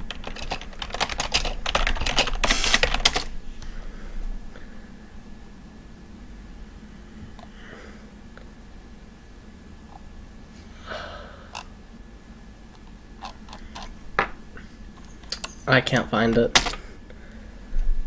Oh, yeah, okay. And then there's a thing where it says, or Bill Nye appears, and it says that just makes no fucking sense. If somewhere in the Bible I were to find a passage that said 2 plus 2 equals 5, then I wouldn't question what I'm reading. I would believe it, accept it as true, and then do my best to work it out and understand it. That's what you're telling them to do with Vane. Yeah. It just makes no fucking sense. So you would tell them, obviously, that the Draven method, or just in, I don't actually remember the exact situation, you basically tell them the other team messed up, right? That's what you tell them? I mean, I would just tell them that 2 plus 2 equals 4. Right, and then they would go... And if they can't understand that 2 plus 2 equals 4, you show them why 2 plus 2 equals 4. You don't tell them 2 plus 2 equals 5. What? What if they don't understand why 2 plus 2 equals 4? There's a ton of people that don't understand the Bible's metaphorical. Right. What does that have to do with anything? The particular people that this video is for don't understand the Bible's not metaphorical. Then they're not going to. We have people that believe the world is 6,000 years old. Look at Ken Ham. Who? Ken what? Ken, he's a creationist. Oh, okay. I don't need to Google that. Like, I completely get what you're saying. I'm just... Is it better to teach someone the correct thing, which you, like, I literally, most of your stuff is, like, completely spot on, hey... I mean, I don't see the difference. If they can understand 2 plus 2 equals 5, it means they have the capability of understanding the basic mathematics. Then why is it so difficult for them to understand what Draven did wrong? That just makes no sense. That's the next thing. Like, once... But it's not the next thing. Because Vane... No, but it's not, because Vane is irrelevant. Because Vane should not occur. Therefore, it is irrelevant. It doesn't matter who that champion was. It could be Ezreal. That's the point. Like, it's there. Like, there are people sitting in the church thinking 2 plus 2 equals 5. You can't just say it doesn't occur, because in their minds it does occur. 2 plus 2 does equal 5. I mean, we know sitting outside the church... There are a bunch of creationists that refuse to accept evolution. Right. That's what I'm saying. Okay. These bunch of creationists that refuse to... accept evolution, right? They're all sitting in the church, and you walk into that church and you say, hey, you're all wrong, okay? They're not gonna believe you at first, and even if they do, you'll have to explain it, like, a lot. And even if you do show it, irrefutable, but then, even when you do it, when you figure out 2 plus 2 equals 4, wow, 100% got this, okay? Even when you do that, they'll be, and you leave the church, right? They'll go back to their families, and they'll say, hey, 2 plus 2 equals 4, and their family's going, what? No, you're wrong. And then they'll go, oh yeah, I'm probably wrong. And then eventually, that person that you taught, that silver player that you taught diamond level understanding to, that thought, hey, 2 plus 2 equals 4, he will go back to his bronze buddies and go, or silver buddies or whatever, and he'll go, hey guys, 2 plus 2 equals 4. They're like, no it doesn't. And then they're an idiot. He is. If you're saying that someone will not look at facts and evidence and instead take the statement of their family member, okay, saying that there is a flying spaghetti monster in the sky, and be like, oh, okay, he must be in the sky, I just don't see him. He's a fucking dunce. There's no helping him. But they're people. They are people that exist. You can't just, like, reject them, right? No, we can! We can! No, but look, you can. That's what I'm saying. Like, that's why your society can. Wrong. That's why your style isn't wrong, but it doesn't cater to them. Okay, so what you're saying is that you want to be a pastor of a church that tells people to, like, eat grass, and that it will make them closer to God. If 60% of the league community are in bronze and silver, then yes.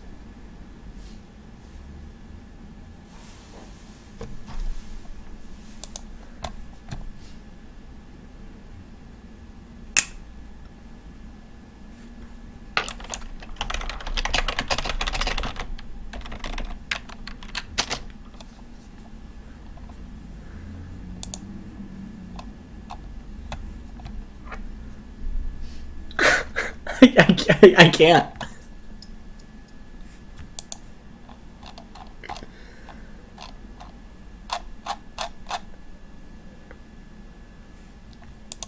These are my faces right now. Like,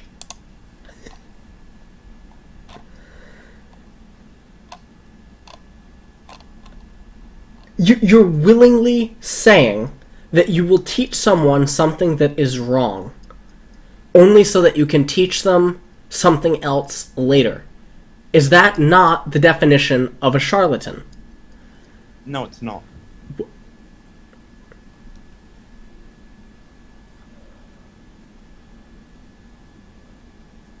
What?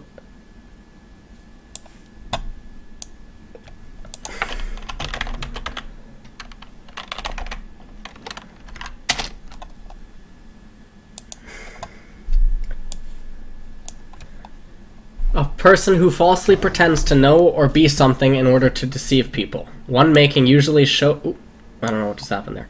One making usually showy pretenses to knowledge or ability. The famed faith healer turned out to be a charlatan. Origin of charlatan, etc. A person who falsely pretends to know or... You're telling someone willingly. It's not wrong. It's not level... For example, you teach them like level 3 stuff, right? I'm teaching them. You're saying 2 1, plus then level 2 3. equaling 5 is not wrong. I will tell them that if it will help them get to 2 plus 2 equals 4. Because your solution, So you will tell a person who is having trouble drinking that pray to God 10 times a day and do 3 Hail Marys and she'll be cured. If telling them to just stop drinking now and... I know how. So opposed to what? Like giving them treatment or rehab or whatever, right? Yes. Is that what you're comparing it to? What's the other option? You're literally telling them to say like 5 Our Fathers and they'll be cured. Yeah, and what's the alternative to that? Like what you think is... Their brain has chemical imbalances, which is medically and scientifically proven and able. Yeah. It is tangible. Tangible. And you're saying... Instead of getting them the medication and actual help, say 3 Our Fathers, get on your knees, suck the sweet nectar out of my pipe because it is from God himself. What? No, I'm saying that if there's no point teaching them that it's bad for their brain, if they're just gonna forget it and not remember it and just gonna keep drinking anyway. If your solution doesn't work, what would you do? Just tell them the same thing again? So you've just told them, hey guys, it's bad for your brain, it's gonna kill you. You keep them in the fucking hospital. Yeah, right, so you've taken him to the hospital, blah blah blah, he started drinking, it's bad for his brain or whatever. Then he gets out of the hospital and he's like, oh, that wasn't too bad. Right? Natural selection. Yeah, okay, right, that's fine. Natural selection, then he dies, okay? So you want to kill this drinking guy. I would rather... No, I don't want to kill him. I set him on the... guy, I'm telling it's you not right my now, job to keep him alive. The guy's dead. He went to the hospital and now he's dead, okay? Now, the way you can avoid him dying is you at the start say, hey, don't worry, keep drinking, because eventually he'll realize, oh, I actually don't like drinking, I'll stop. So he stops because he doesn't like it, not because it's bad for him. Because when you told him it was bad for him, he's like, oh, I don't really mind too much, I'll just go to the hospital and get better. But he's an idiot. It doesn't matter if he's an idiot, people are idiots. You're not their father! Pardon? You're not their father! What does that matter? No, you can't.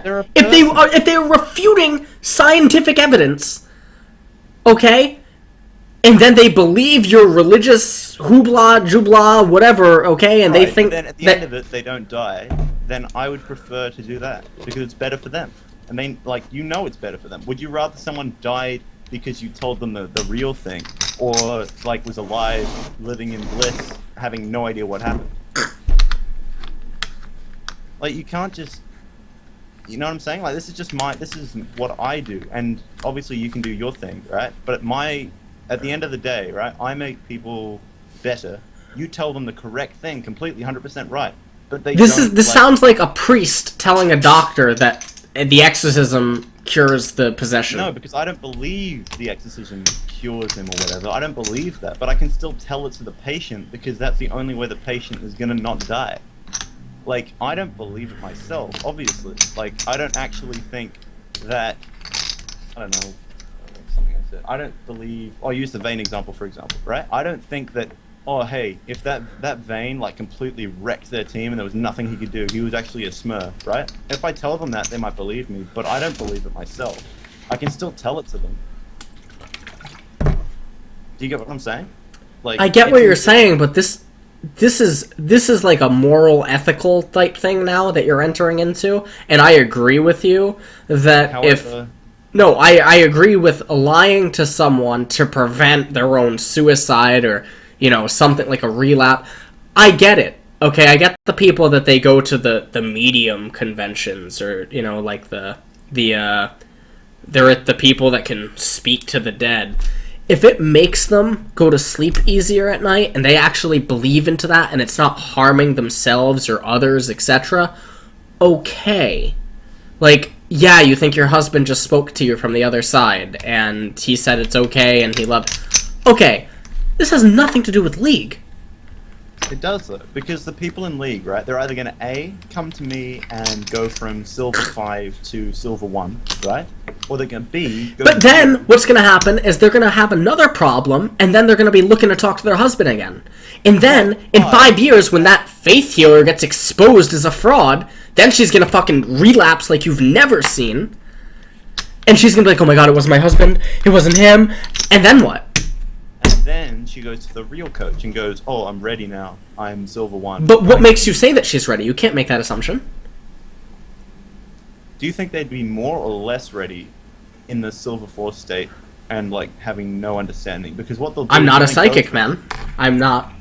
Right, and I'm saying, I'm not a psychic either. But from experience, I know for a fact that almost every time, right, I coach them up, they go from, like, bronze or whatever, they get to, like, platinum, then they get to that point and they're like, hey, I don't really understand this. And I literally straight up tell them, I say, that was just something you couldn't comprehend, so I just told you. It's like when people, perfect example, in school, they teach you remainders, right? So wait. When you do division, like... Before, you would rather not see if they could understand Draven first. No, I would see if they can understand the Draven. And then, like, if someone in the comments, for example, in the comments, like, someone actually typed this and I had to delete it because it would ruin everyone else. He literally typed in the comments, what are you talking about, blah, blah, blah, blah, blah. So I talked to him and I said, yes, you're completely right. And he moved on his merry way, right? However... Okay, but, alright, so if they can understand the vein, alright, 2 plus 2 equals 5, okay. 5. Okay, what is the foundation of this equation? Addition. Right. Okay, and there's ways that you can draw this out. Okay. Yeah. Alright, or you can get 2 stick figures, alright, so you can have Tony and Jerry, and then you can have Kim and Susie. Yeah. I don't know why people like that watch this or something right now, they're gonna be like, Susie, Kim, who's Tony and Jerry? Like, isn't it Tom and Jerry? Anyways, so you can show them that, you know, through numerous ways, okay, that is an addition. You cannot say that if they can comprehend this, that they cannot comprehend this. Because it's the same... Once you ascertain that they can't comprehend that 2 plus 2 is 4, you teach them 2 plus 2 is 5, because 1 plus 1 is 2, and then 2 plus 3 is 5. Like, but it's addition at the end of the day. You just bullshit. Like, you say something that's, like, close to the truth, because, yeah, well, 2 plus 3 is 5, but you make up the fact that 3 is even part of it. Like, you just invent the 3. The 3 isn't there. Like, the 3 is just... You just confuse them, and you say, okay, well, if 1 plus 1 is 2, and then 2 plus 1 is 3, that means that 3 plus 2 is 5. Like, you're just using the Fibonacci or whatever. Like, you're just making shit up. Well, let me show you something, okay? Do you see how with the numbers 2 and 2, we can yes them. We can say, is this 2? They say yes. Say, is this 2? Yes.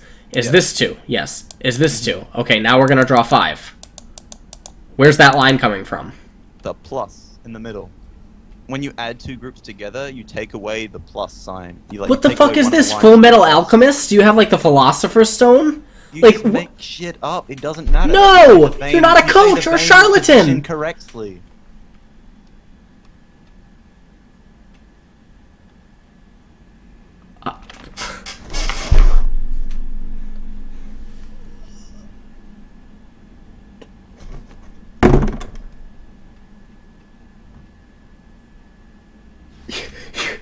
You're willingly saying you lie to someone only to tell them the truth later in a video game with mathematics, geometry, etc. that can prove it.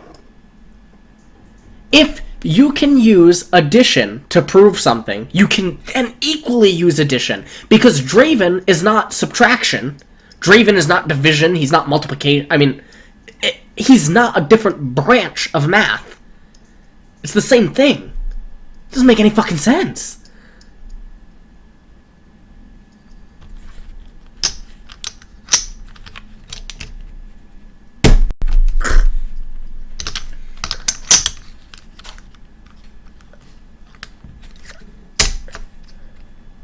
If you're saying that you make shit up, what is to prevent you from constantly making shit up and then having their subconscious have something stick that harms them in insurmountable amount in the future?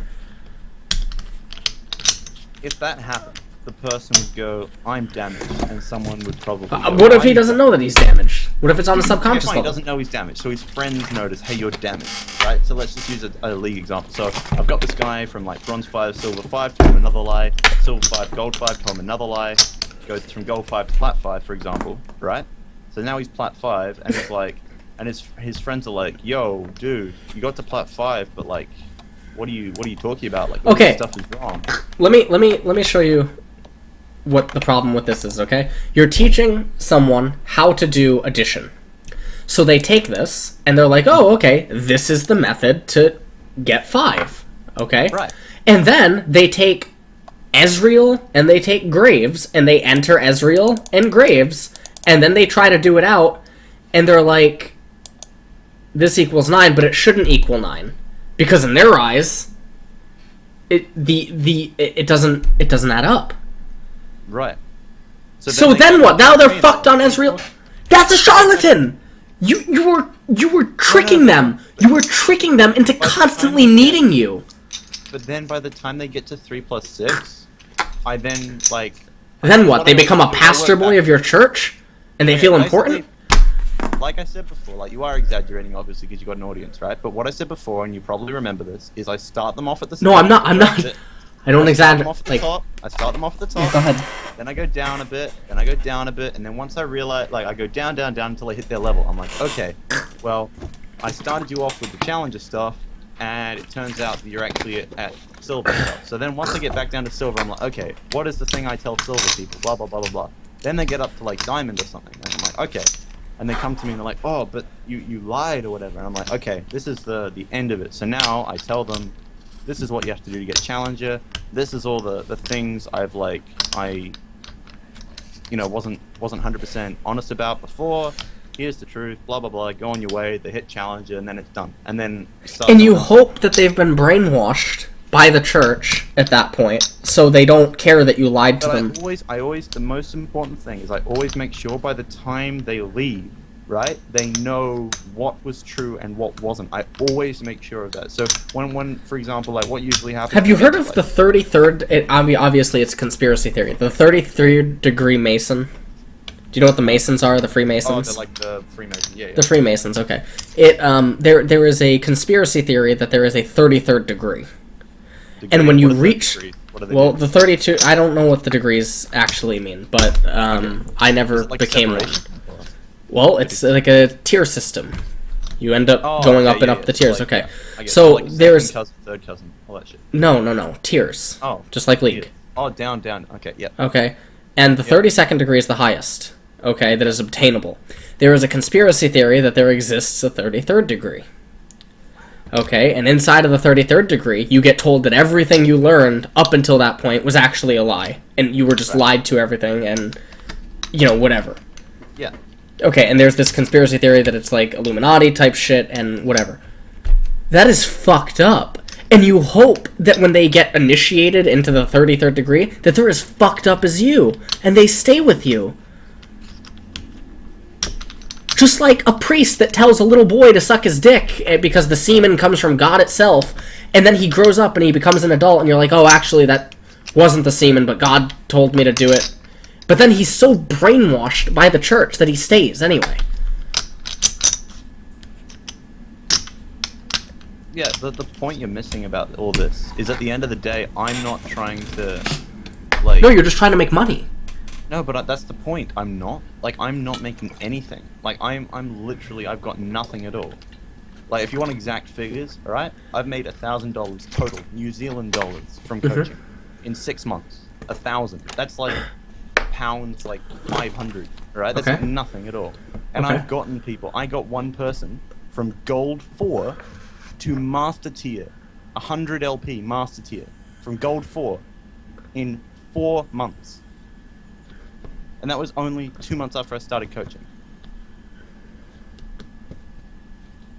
Using exactly the same methods I use on every single person now.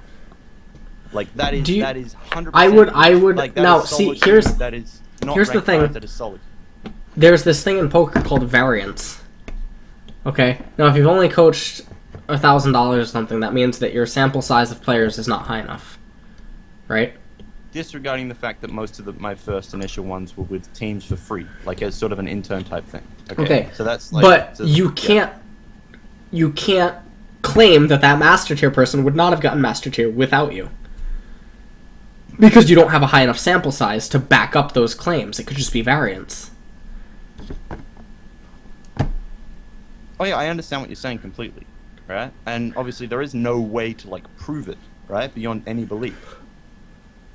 But well, no, I think there is. I think if you have a laundry list of, jumps like that, or you have well, obviously people that do that generally they're talented. It's not necessarily always the coach. I mean, if that was the case, then I would have even higher results or something. Right. If it was just so easy to get people into master tier. And I didn't say I was better. I didn't say any No, I'm not using. No, but that doesn't. But that doesn't matter. And what I'm trying to say is you need a sample size. There are coaches that they go out there with these random ass things. They're like, I promise that you'll improve this much or that much. No, I never promise anything, because you can't technically promise anything. I can give estimates, but there's a lot of times, and you can ask any diamond player or master player that asks me for coaching. I say I will not promise you that you will get master tier or that you'll get challenger. I can't promise that. I tell everyone that as well. Okay, so it's the same thing. Like, the underlying thing behind all this stuff, right? Because obviously it sounds terrible and it's the 33rd degree or whatever, right? At the end of the day, right, my goal is to, for a very limited, like, tiny amount, like, literally, if you accumulate it, it's like $10 for 10 hours, like, max. Like, it's closer to $10 for 12 hours, okay? Coaching, no breaks, whatever, okay? If you add everything up. However, my goal is to make the person better. To make the person not just a higher rank, make him a better player, give him better understanding, better mechanics. Then why do you teach him false equations? But at the end of it, right, every time someone goes, oh, actually, I'm pretty good, I've gotten to a higher rank than you now, so I'm going to just cut off your coaching, I don't need it anymore, right? Every time they do that, that doesn't happen if they actually think you're good. That's the point. Like, they realize, they're like, oh, well, I'm a higher rank than you, so obviously that means I'm better than you, right? But first of all, it's not true, obviously, because I coach challenger players. Okay, that's just straight up wrong. However, I mean, I know silver people that they coach, my point is and they're...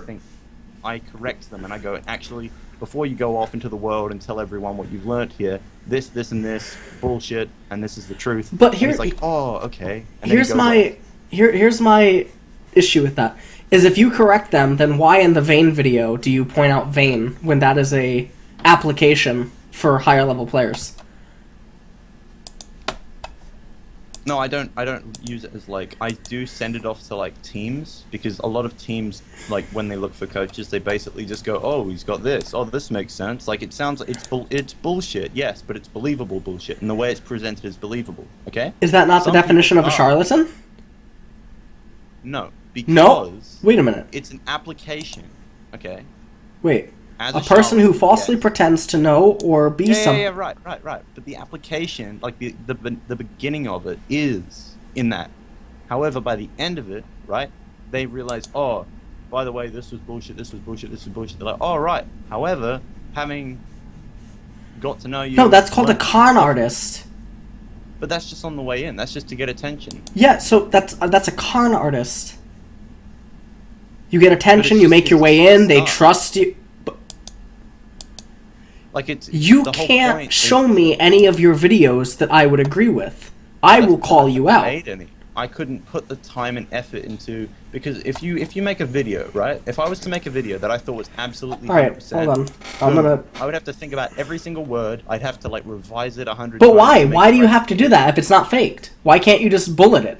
See, when Monty did a VOD review once or something, and he said that it takes, you know, minutes to see correct moves at some points. I disagree with that, and I talked about him in one of the things that I don't think. Obviously, yes, you need minutes to look for everything, but for generalized stuff, it shouldn't be hard. I mean, okay, here. So for one of the LCK teams, okay, here's a. Let me make sure this is private. No, let me make sure this is private. This is for one of the LCK games, okay. What is? This video. Oh, yeah. Okay, it's now private. This video has never been released. Okay? This video, I did not study for. I did not do anything for it, because that would be bullshit. That would be me faking, that would, whatever. And at this point in time, I was still coaching, right? When this video went out. Okay? And so, in the end, it doesn't... This video is not... I don't spend 10 hours thinking about all the words. That's why oftentimes in coaching sessions, I say stuff like and whatever, because it's not faked. I'm not an entertainer. I'm not a poser. I'm not a faker.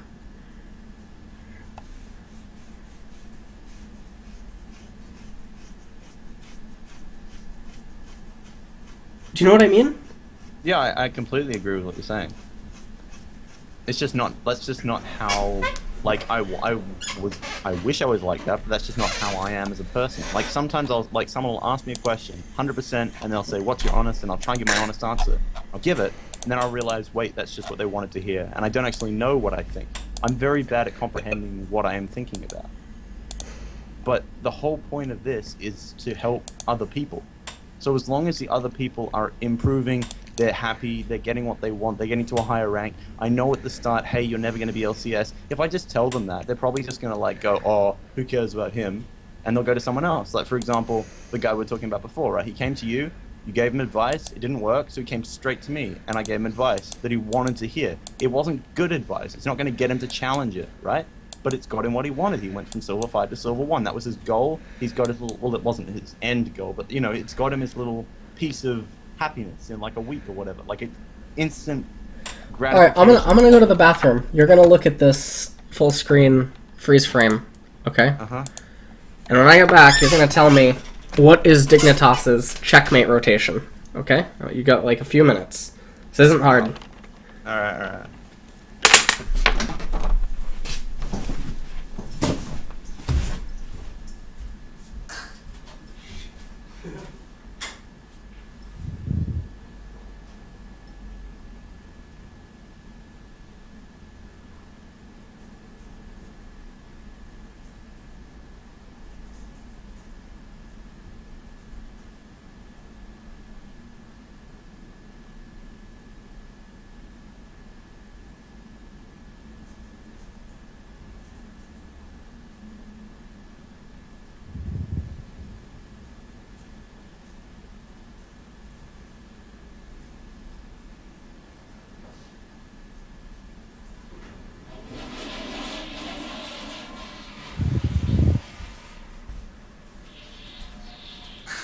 I feel like shit.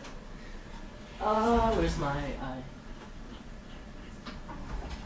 I need more Tylenol. Ibuprofen. I don't know.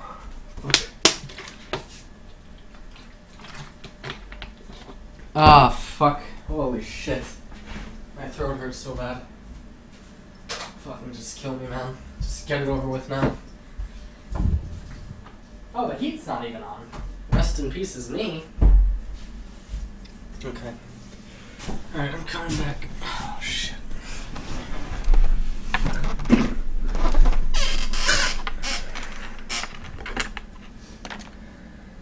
Are you there? Yeah. Alright. Now, obviously, I guess you can't see the bottom bar of the I've support. got like a couple questions about it, and I'll be able to give something. Alright, go ahead. Is Sivir in top, right? Has she got a wave there? She has a wave arriving. Is there a blue? Is there a Yeah, blue there's a wave blue. at There's a Civil? blue wave there. Yeah. At Civil, so she's clearing it now.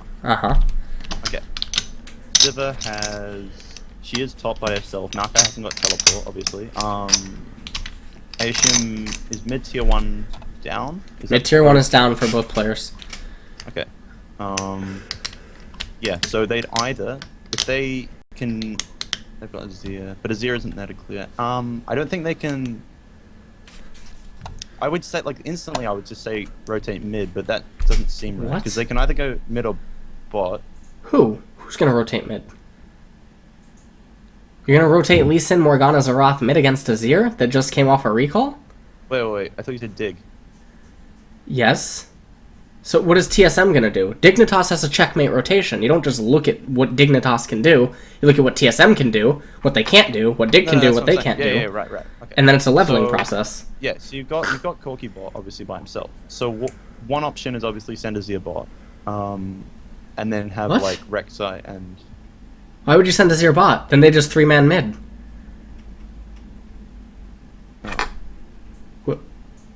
I don't know. What? So wait. So what's happening? So Siva's top. She has a wave, so she can't rotate. Sivir has a wave that's about to die. Right. Okay, and that's for And then TSM. she'll just rotate mid after that, or she'll keep pushing. And then Maokai hasn't got teleport, and he's bot. Sivir hasn't recalled yet, and they want top tower, and Rek'Sai isn't there. Oh. Right. My bad. This is where chess comes in. Yeah. So wait, so just straight up, like 4v. Sorry. Yeah. Do you want me to play some of it? Yeah, just the 10 seconds before and after.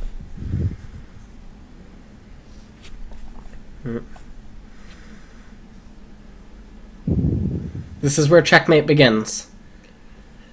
Okay, at this point, checkmate begins, but checkmate was about to occur before this happened. Wait, for TSM or for Dignitas? For Dignitas, it's checkmate. Yeah, so Dignitas to win, yes? Dignitas wins. Or they don't win, they absolutely I sever TSM, yes. It's complete fucking evisceration. Okay. But they don't do it because NA, okay? Right, okay, yeah.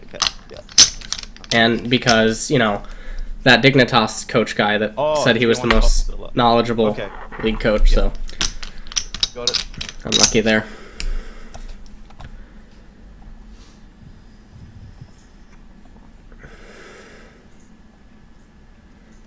Okay, so there you go. That's what ends up happening.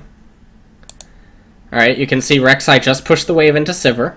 This is like a little, a little bit before. Now let's go back to the checkmate. This is where the checkmate starts. Right. Okay, right around here. Oh, Jesus. Yeah, it's okay. Yeah, right here. Whatever. Yeah, that was the point where you had it before. Alright.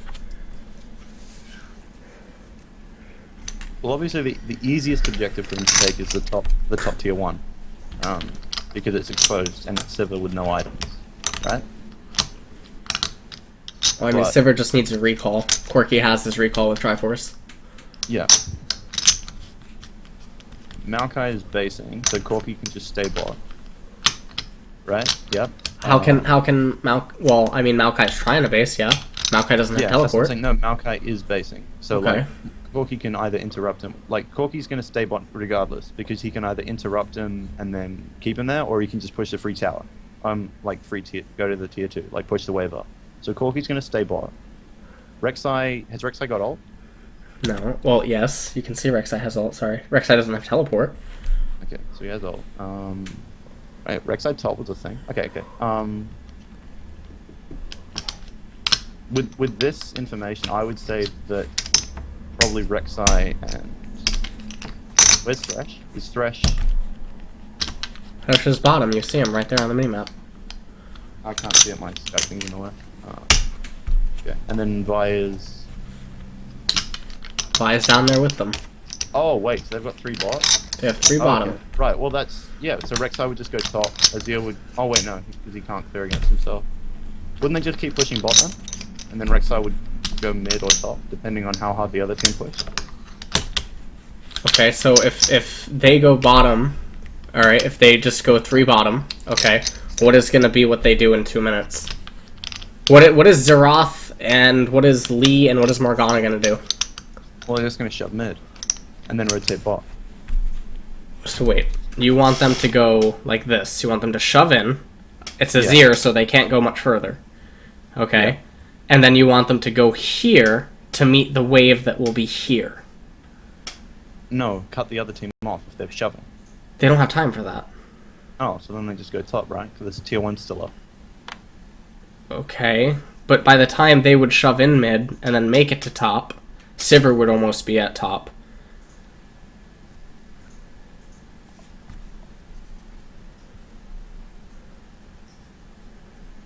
Two plus 2 don't equal 5 here, man. There's only like 2 correct answers. I would say that TSM's got the favorable, but you've obviously TSM's disagreed. Fucked. Okay.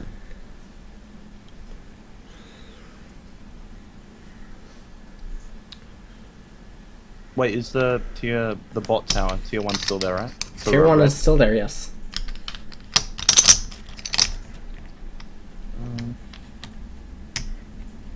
Definitely got a free bot tower if they want to, just because they got 3 people there.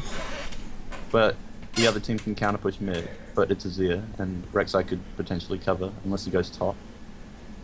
And then TSM would have to backtrack to bot, and then Dignitas can just back out and go top. So then they're taking bot and top. That's what I would do. Okay. Here's where you need to know everything about their movement speed, how fast they move across the map, their itemization, their damage ratios, how fast they clear waves, how fast they raise a tower, how fast they push, when the minions are going to arrive at X location on the map, okay? So what's going to happen is they're going to shove in this mid wave. Which team? The TSM, obviously. TSM is going to shove in this mid TSM shove wave. it into tower, yeah? Or do they shove it... Azir will meet the wave in mid, and he will react. He will sit there, he will eat the wave, and then he will wait for a reaction to see what they're doing. Upon seeing them move over to the left-hand side, Rek'Sai will concede going down into mid, he will concede going through his jungle, and he will go back into top lane, but he'll probably end up doing Gromp. Okay? As he does Gromp, okay, he gets gold efficiency. They will keep pushing 3 into bottom. Maokai is going to recall. Okay? They will raise the tower, okay, and as they raise the tower, they will accumulate 2 minion waves, so approximately 10 minions are going to be remaining. They will raise the tower by approximately 2012. Okay, 20 minutes, 12 seconds. With that 10 minion wave, okay, and the next wave arriving on the back of it in the next 30 to 45 seconds, okay, they will then pressure the tier 2 bot tower. Because of the decision that TSM already made to move to the left-hand side, Azir can intercept if they try to go through their own red side jungle. If Azir intercepts and unites with his teammates, they will fight them off at wolves and they are zoned out from the tier 2 bottom tower. They will raise the bottom tier 2 tower. If they elect to continue going top lane, and they do 4-man top against Rek'Sai, Rek'Sai will eat Gromp and then he will back up into the brush at above the tier 2 tower. They will concede top tier 1 tower. If they elect to keep pushing at that point, okay, Azir will launch a frontal attack onto the mid lane. He will be united with his 4 teammates that just raised the bottom tier 2 tower. They will walk through behind wolves, zoning out Maokai, and raise the mid tier 2. At this point, Rek'Sai, because the waves in top are going to be stalled and slowed down by the tier 1 tower, they will lose 1 wave. They will effectively have 1 wave remaining in top lane because of the geometry and the minion distance. Rek'Sai is going to be able to hold that, and you can send 1 person to recall. TSM, not having a proper recall and not having the proper itemization, cannot launch an attack on the inhibitor turret in top lane. Therefore, they will lose the tier 2 mid tower. They will lose all vision control over their red side jungle, all vision control around their blue side jungle, dragon control. They will lose the 2 towers in bot lane. Their bot lane will be dark. Their middle lane will be pushing into Dignitas off of Dignitas' recall. And now they will have a top lane that is able to just be Bank of America in top, giving Dignitas a 1600 gold per minute advantage in economy. And Dignitas is going to be ahead by about 8,000 gold. Right. It's checkmate. However, if TSM, however, what? Right they can't now, respond. Well, look, they can't because no, they like, can't. They can't win. They can't win the trade, but they can minimize their loss. What I would do as TSM right now, right, is I would see. Okay, there are 3 people. Wait, do they know Vi and Thresh are bot? They know they're all there. Okay, yeah. So they literally just go. Okay, 3 people are pushing bot. They've got Nazir who can wave clear mid. We'll just chuck everybody bot. Sivir can recall on like crappy items or whatever. and then just send everyone bot except Xerath, who can just stay mid and wave third. Wait, you're gonna send Severe bot against a Vi? With... And Maokai against a not Thresh? lagging. Yeah. Well, Maokai is gonna recall, so they're gonna have 10 minions with 6 more coming on your tier 2. You're just gonna file in like ants with Sivir and Maokai? I'd get Sivir to base. I'd get Morgana and Lee So Sin Sivir's to gonna go. base, and then you surrender tier 1 tower because Rek'Sai is waiting. Rek'Sai's on standby. Yeah, well, they can't avoid that. Like, Unlucky, that's checkmate. but they can minimize their losses. And I think like You can't minimize the loss, you're gonna file in like ants. They're gonna lose top tier 1, they're gonna lose bot tier 1, but And then they're gonna lose their bot tier 2. but they because won't, because there are 4 people down there. How is 4 people gonna get down there? If Xerath, Morgana, and Lee try to get over there, Azir can unite inside of the blue side jungle. No, Because right of the at team this moment comps. where it's paused, like right at this moment, Xerath can stay mid and wave clear against Azir. Morgana and Lee Sin can roam bot, and Maokai can literally just recall and walk to tier 1. Okay, and so then you lose tier 1 tower, and then Maokai, or Rek'Sai, has ultimate Rek'Sai up, gets and he's top, pushing yeah. top tier 2. So then you get fucked equally as hard in top lane. And you surrender mid control, and blue vision control, and dragon control. But what can TSM do to counter that? They can't, they've been their decisions leading that's up to my this point. So, like it's easy for Dig to like do. They can do whatever they want. So Yeah, there's but no then guess counter. what? Dignitas gets fucked this game. Well, what did they do? In the next 5 minutes, they literally like lose the game. It's like horrendous. How? Because Oh, they're doesn't- terrible. What do you mean how? Well, how could they possibly screw this up?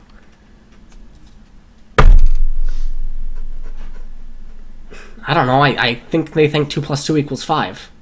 So I think that's how Well, they. shoving bot, Rek'Sai's covering top. That's good. Then what? Like,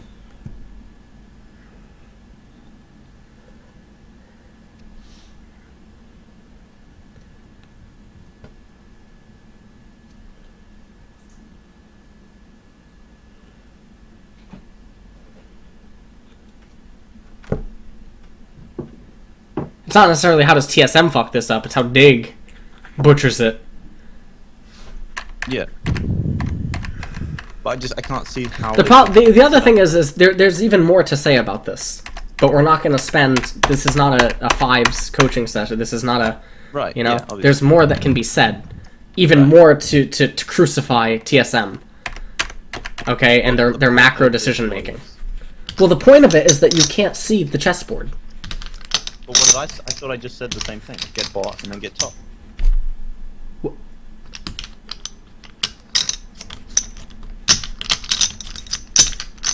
What? I did say that.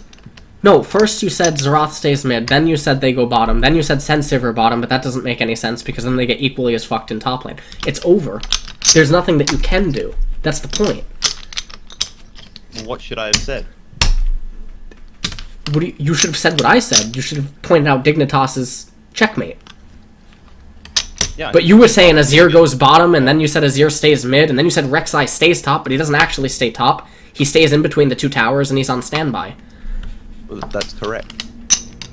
But that's not what... You said he goes top. That's not technically... You said he goes top, and then you said Azir goes yes, bottom. Okay, yeah. I understand the semantics. Okay, my bad. You also never said that the 4 people rotate mid, and that they zone out Maokai. You never brought in the minion waves. You never brought in the champion's movement speeds across the map. These things all matter. This is a computer game, okay? Lee Sin has an avatar, a pixel, whatever. I think this is where I'm writing out on the video that the game's over in 30 seconds, but Dignitas, so unlucky there. But it's over. Yeah.